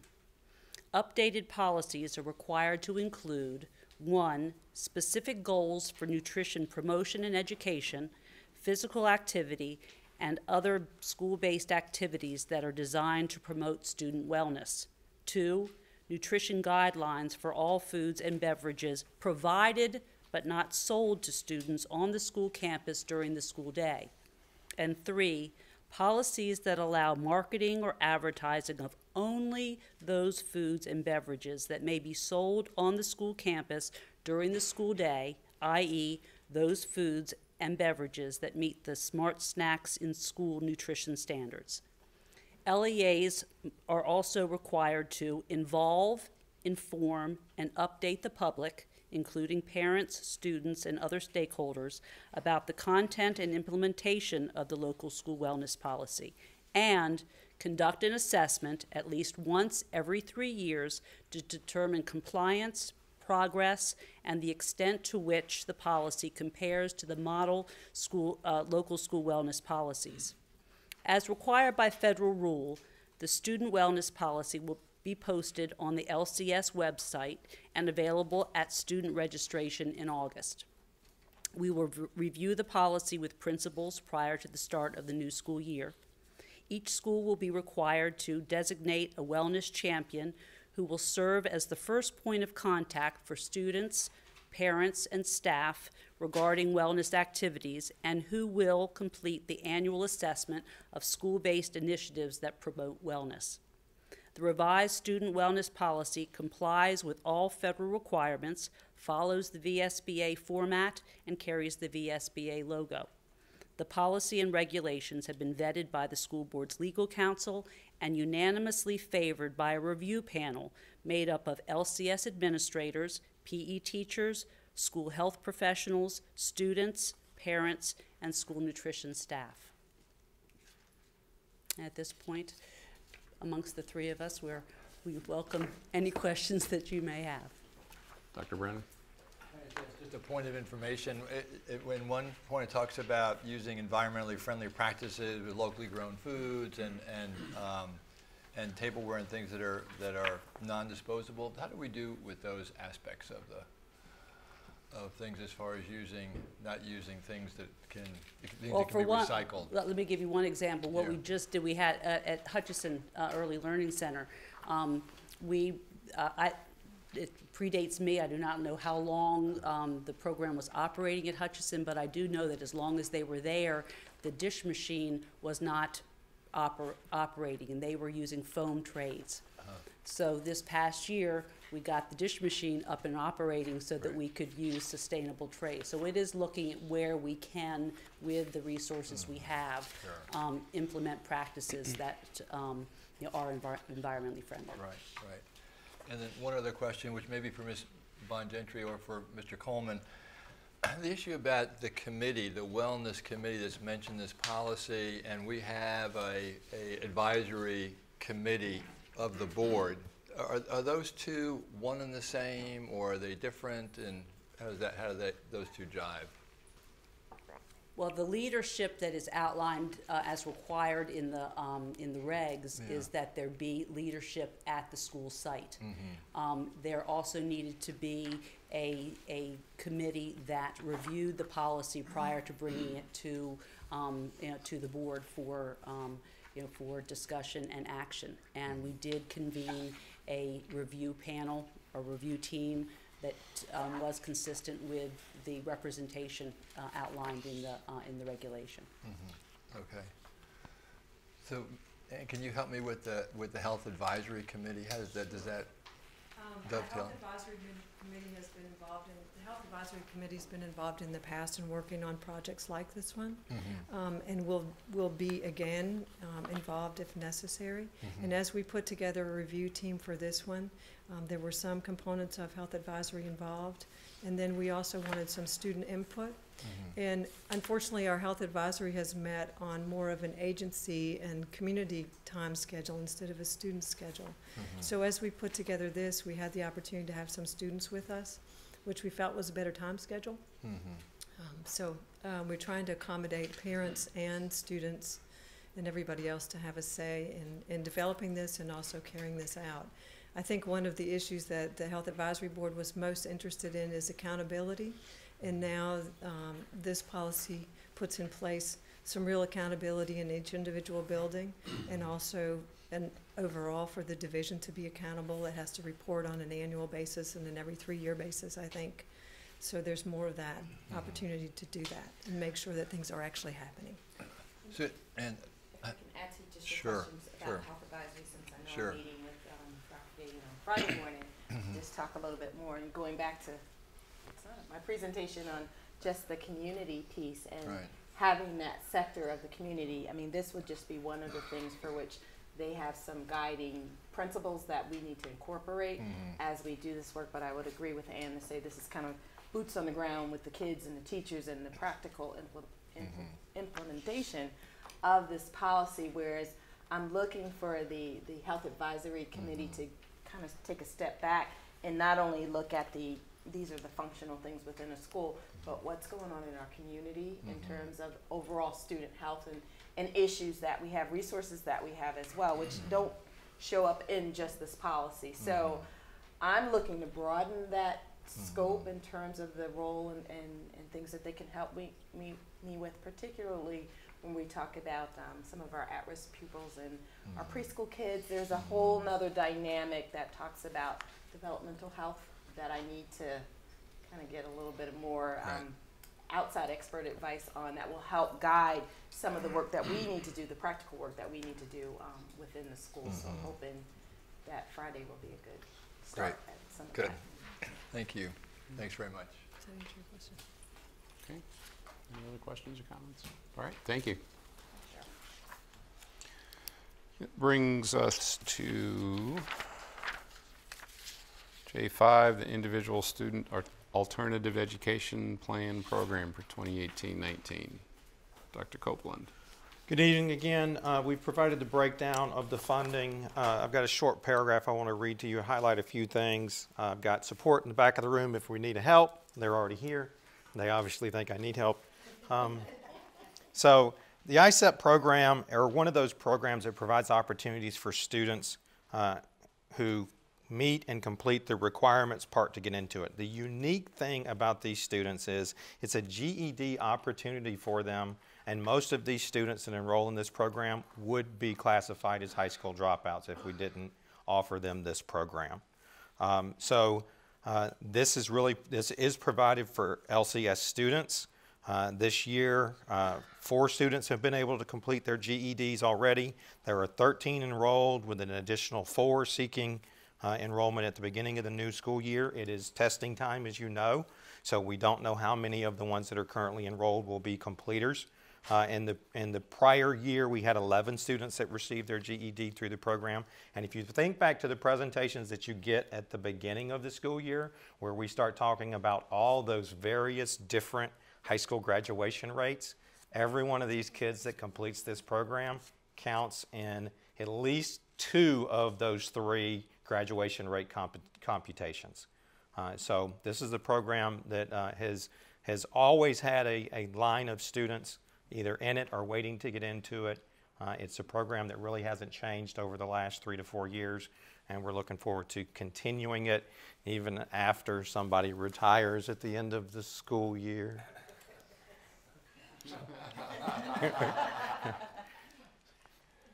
So if you have any questions, we've got the specialist here to answer them for you. This is something you see on a recurring. Excuse me? You're asking for action on this tonight? If possible, yes, since it is something you've seen repetitively for the same amount in previous years. Yeah.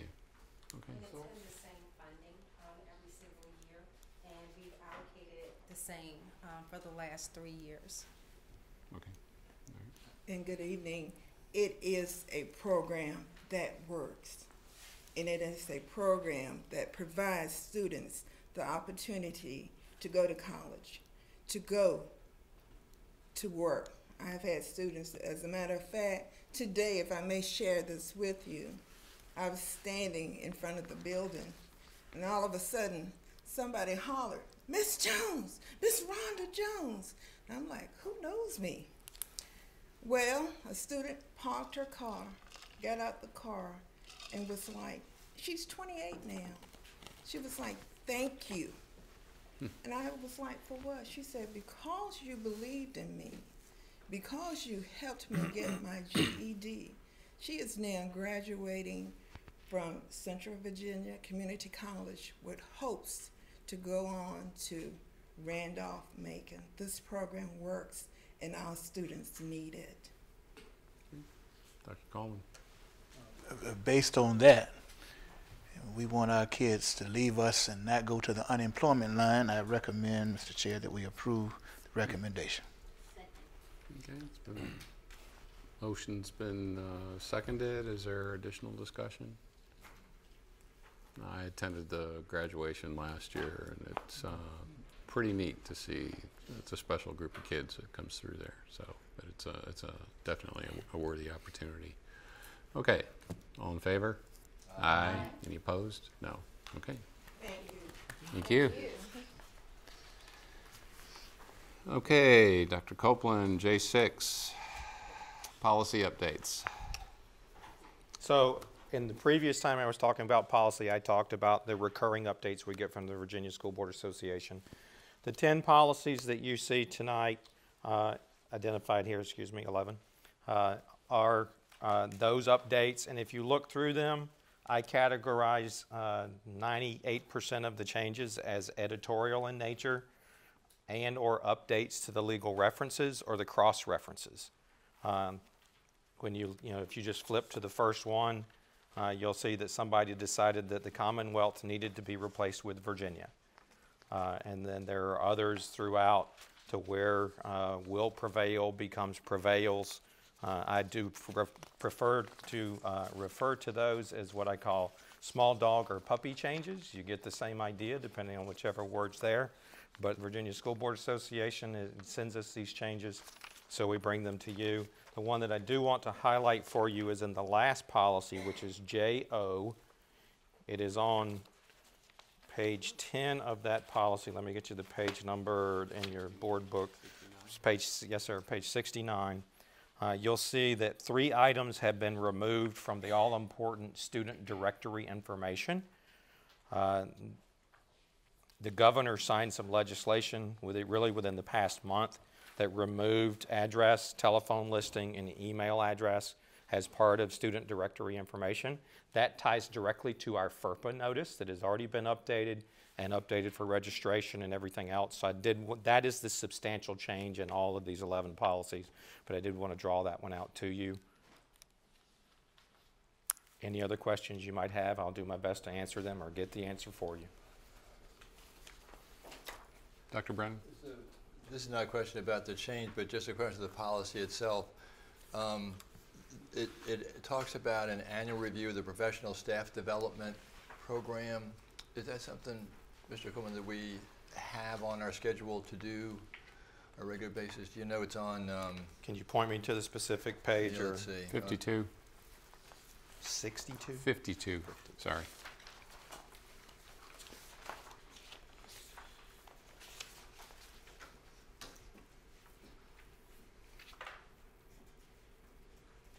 it's not to delay the meeting, but just as a question, as far as it looked like it should be evaluated by the board annually, and I just wasn't sure whether that is something we need to add to the schedule of things to do, or.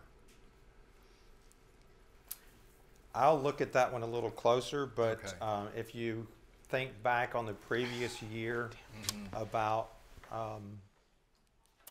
when we bring forward our professional development calendars for the beginning of the school year, the professional development that we highlight in the schedules that we will have for the scheduled professional development days and other things. So I'll look at that more to see what else we might need to provide.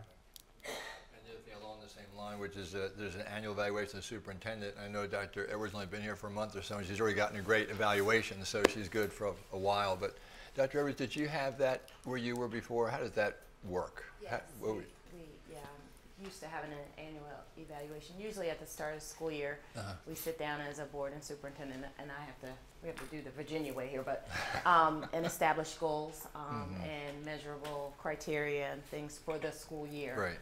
Of which, when I meet with you, I regularly give you updates and progress, either myself directly or if they're bigger picture items that have implications from the full staff. You might get something from, Dr. Copeland. You might get something from Mr. Beckles regarding that. But we do sit down and we identify a set of goals, and we report on them regularly. And then at the end of the year, I usually give a bigger report on those goals, and we have conversations, and then you evaluate. Great. Thank you. That will happen. Preliminary part will happen late fall, and then the big formal evaluation will be late spring, but because of circumstances that didn't happen this past year. Certainly, right. Can I make a motion that the policy be approved? Which one? This one, Lynchburg City Board Policy Updates. Well, I'd like to another few weeks to okay, I'm sorry. Just for information. Okay, I'm sorry. Sorry, I take it back. So Yep. Thank you. Dr. Coleman. Sure. I'm going to page 47 under the non-discrimination language. I think Dr. Copeland gave a good explanation about the bottom left corner. So that's May 2013 with VSBA, and then adopted June 17, 2014 at the top. Am I reading that correctly? You are. I'm wondering, and I know it's somewhat of a cliche that we've embraced. And when you gave your presentation, Dr. Edwards, you even said beyond graduation. But is this language under the non-discrimination clause, would it be more meaningful for us if we were to use every child by name and by need to graduation and beyond? I will definitely defer to legal counsel on that, because there are very specific definitions that match the Code of Virginia. And I'll just stop there at that point. I mean, you could potentially have a regulation that says. Well, I'd like for it to be vetted. Anyway, I don't want to speculate. Just ask a point of clarity, because I'm not sure I understand. Are you asking that we change the title of the policy? No, ma'am. Okay. No. I'm just wondering, the language, the Lynchburg City School Board is committed down to board does business. Okay. Within the context of it, without any legal disruption, would we make it unique without a violation to code, etc., by including that with the and beyond graduation? And I'm finished with it as it relates to this. The whatever we have on paper, we ought to be living by. And in fact, it ought to be a connection to what we're doing. And so again, I'm assuming this is fine if we're doing this, but I was just wondering about that. We can definitely look at that. It also might be worth a reminder of kind of how the policy binders are put together. Yes, sir. And the A series of the policy binder kind of sets down the basic rules and understanding of how you're governed and organized. Okay. So we have to be very careful about changes we might make in that area due to what I'd say is a ripple effect and others, because you're gonna draw back to these as your establishment of yourself as a school board and body in the state of Virginia. So we'll take a detailed look at it and get back to you. Okay. Thank you, sir.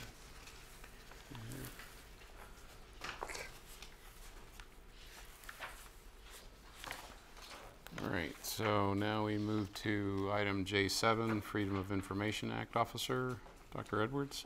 Okay, let me catch up to you. 72, thank you. Okay. Oh yes, this is to have Miss Denise Spinner be recognized as our official Freedom of Information Act officer. This was the role that Wendy previously served in, and now we are taking official action to list Ms. Spinner as the officer. Okay. So this is for action tonight. Any discussion? If not, is there a motion to approve? Dr. Brin. It's been moved. Any additional discussion? Okay, all in favor of appointing or designating Ms. R. Denise Spinner as Freedom of Information Act Officer of the School Division? Aye. Aye. Any opposed? No. Very good. We move to J8, request for reallocation of the budget. Mr. Buckles? Good evening again. As I have previously stated in some of my in the previous financial updates, this is time I bring before you the request for reallocations from our existing budget. One of the things I want to make clear is this is not increasing our existing budget. This is moving money from what's available at this point from our existing budget and just reallocating it. I'll just go through them briefly. The personnel side, that was the negative number you'd seen on the transportation, which I previously talked about. This will rectify that situation from a budget perspective. The 1.4, again, I'm budgeting on on this request, I'm taking the most conservative route. Hopefully it won't get to this point, but I'm allowing, just in case it does, that we have the funds to do it. And then you can see the items listed under maintenance. I would say, and just bring to your attention, the maintenance budget over the years have not increased. The only way I won't see them get an increase, but the only way they get additional funding is through the reallocation. And I'll just point out the three top items there is $100,000 for maintenance, $100,000 for fuel. If you notice, fuel prices are seemingly going up, and up. And then the one for maintenance fees. And the problem with that, well, I won't say the problem with that, the situation with that is some of those fees were purchased last year. They get, if they're for this year and they got purchased last year, on the end of the year, it's a prepayment. And it has to be reversed in the following year. That's what happened with some of these. So it's not, we didn't budget for it. You really can't do that. You got to spend the fee, the service or goods have to be done in the year in which you purchase it. So that's what that is there. And then you can see the other items listed below with the descriptions as to what they are for. Okay. So I have both. This is for action tonight? I would prefer this action tonight. That gives us time to spend it. The other thing I would just want to bring to the board's attention, assuming we have funds, all will be done, but it's going to be done based on availability of funds as we go forward. So, for example, if the medical expenses come out, blow up, and come to the 1.4, well, then all the other stuff won't be done. So I just want you to be aware of that. But yes, the request is to ask for it can be approved tonight so we can get on with being able to spend them as the time arrives. So moved, Mr. Chair. Is there a second? Second. Additional discussion or comments? Okay, all in favor? Aye. Any opposed? No. All right. You're reallocated, sir. Thank you. Next is J9, the personnel report. This is Dr. Edwards.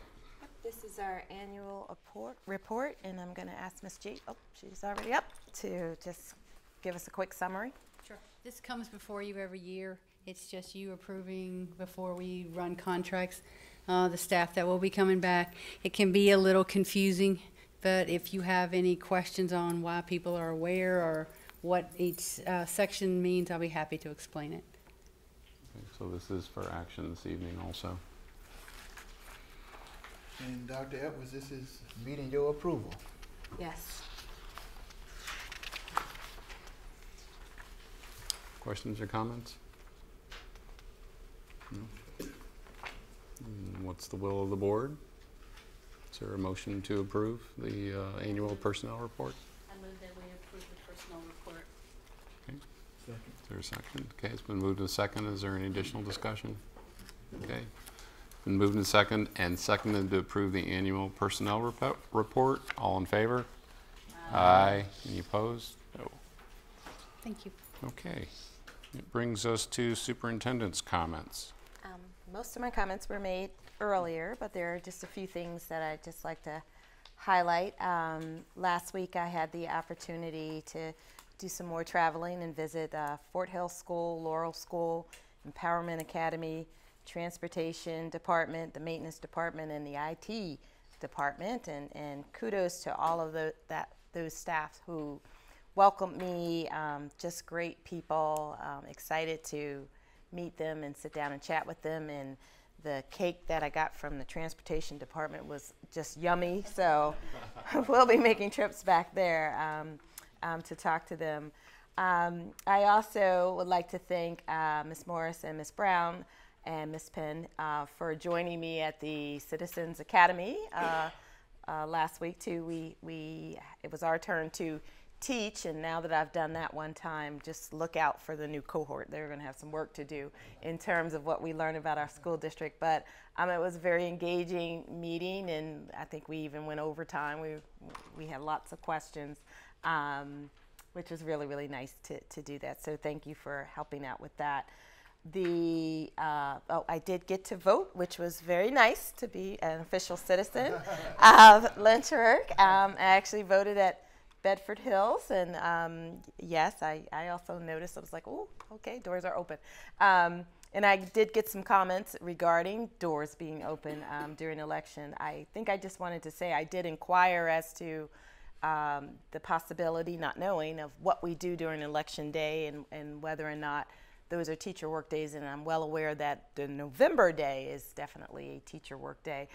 Then I was told that we have upwards from 2 to 6 different elections during different times of the year, which makes it a little bit problematic to say every time we're going to have an election, we're going to close schools and have a teacher work day. So I did want to address that only because there were lots of questions regarding that. I also am under the understanding that I don't get to move the elections out of my schools when my kids are there, that's a decision. The polling places are a decision of the election board, but we're happy to collaborate with them to talk about ways that we can better serve both the community in terms of the election, but also keep our children safe during these times. So just wanted to mention that we will be opening that dialogue and having some discussions about that.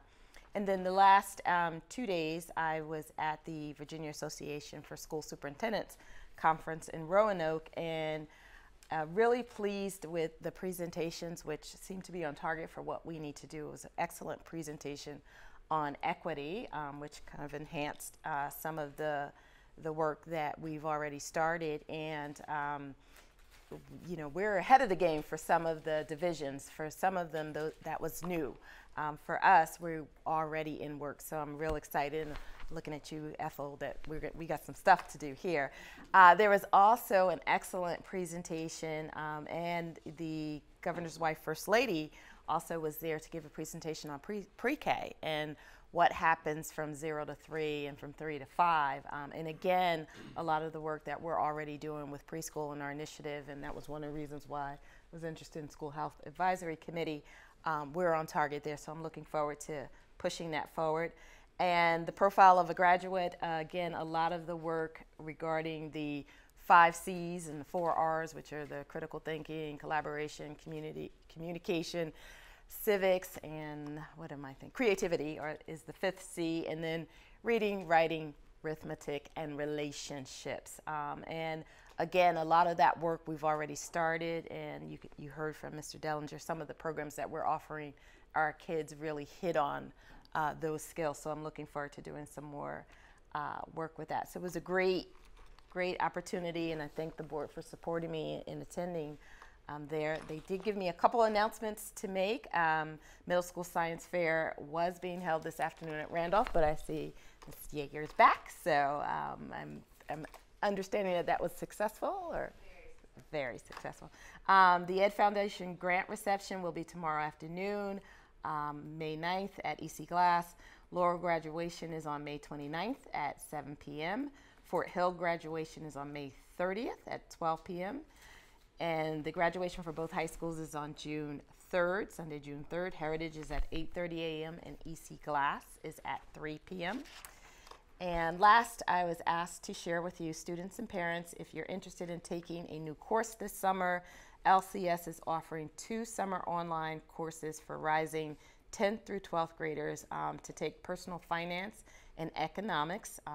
Rising 9th through 12th graders are also eligible to take foundations of personal fitness and wellness.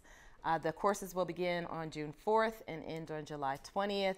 And students can work at their own pace to ensure completion of all of the courses. The cost is $150, and there are some limited financial scholarships for students who can't afford that. And to register, you can go online and on our LCS website to our summer opportunities and summer online courses. And if you have any questions, to contact Sarah Campbell, who is our extended learning coordinator. And I think that's it for me. I think I said enough tonight. Thank you. Board comments. Ms. Mason. I think at Teacher Appreciation Week, I have to just take a moment to say thank you to all of our teachers. I don't know that we publicly acknowledge you often enough for your work in and outside of the classroom, so I want to say thank you. I also want to thank all the community members that have reached out during the last few weeks regarding, school safety issues or teacher personnel. I appreciate having a community that's actively engaged, so thank you, and please continue to do that. And the last thing I'd like to say, although our student reps are gone, I have to publicly acknowledge them also. Mr. Shaw, Ms. Barakas, and Ms. Roberson, thank you so much for your service. I feel that their presentations were insightful and very thought-provoking, so I wish them all the best, and I'm very grateful to have had them as part of our board this year. And I did say that was last, but I do have one final thought. Dr. Edwards, I'm so grateful to hear a focus on equity. I think it's so much needed, and I really appreciate you bringing that to the forefront and back to the role of prominence that it deserves in our division, so thank you for that. Thank you. Okay, Dr. Coleman. I just wanted to indicate that the chair and superintendent did an excellent job at the honors program. They were really magnificent, and I thought that it was just that. I also want to piggyback, the superstars are returning. I just want to get back to Mr. Shaw. He said something about education should not be taken for granted, and I am looking forward to getting with Dr. Edwards and Ethel and Latonia and whomever else to make sure that our Men to School program for August the 15th continues and is taken to another level and is extended throughout the year around that theme of education should not be taken for granted. And I echo School Board Member Mason, all of them, just exceptional people. And I want to take what I hear from them and find ways to implement it in the work that we do. I guess I'll end up. I did appreciate the. In fact, I've always appreciated the celebration with the Ed Foundation sponsors with the top 15 students from each high school. It's a notable occasion. These are great students. It's great for the families too. but it's also, each of them brings a teacher guest with, and I think that's real, what I want to emphasize is those teachers made a difference, and you get to see that. And I also want to echo, you know, I made the comment at that evening, but also each year on the board, it's more and more obvious our teachers really do a lot of hard work, go above and beyond. They're not just there collecting a paycheck. And you know, it's a tough situation, environment that we've been in, but you know, it's thank you. So, Ms. Morrison. When we talk about teachers, we're talking about all our employees. Teachers just kind of comes out for me, but we're talking about all the people that work for Lynchburg City Schools and service our students and give 200%. So when I say teachers, please just understand I'm referring to everyone who works with in our school system. Thank you. I do have a little bit of business I'd like to bring up, looking at our next couple of meetings. Our last meeting that's planned is in July. It's July 3rd. That's kind of a holiday week. So I'd like to get some feedback on possibly moving it to July 10th, if that's acceptable. I mean, it seems reasonable to me. I'm not quite sure why we scheduled it on July 3rd to start with, but if that's the case, could I have a motion to change the July 3rd date to July 10th? I move that we change. Okay. I'll second. Is there a second? Any other additional discussion? Okay, all in favor? Aye. Any opposed? No. Okay, so our next meeting will be June 5th at 5:30 here in the boardroom. We also will be attending VSBA training in Charlottesville on May 15th, all day. And with that, we're adjourned. Thank you.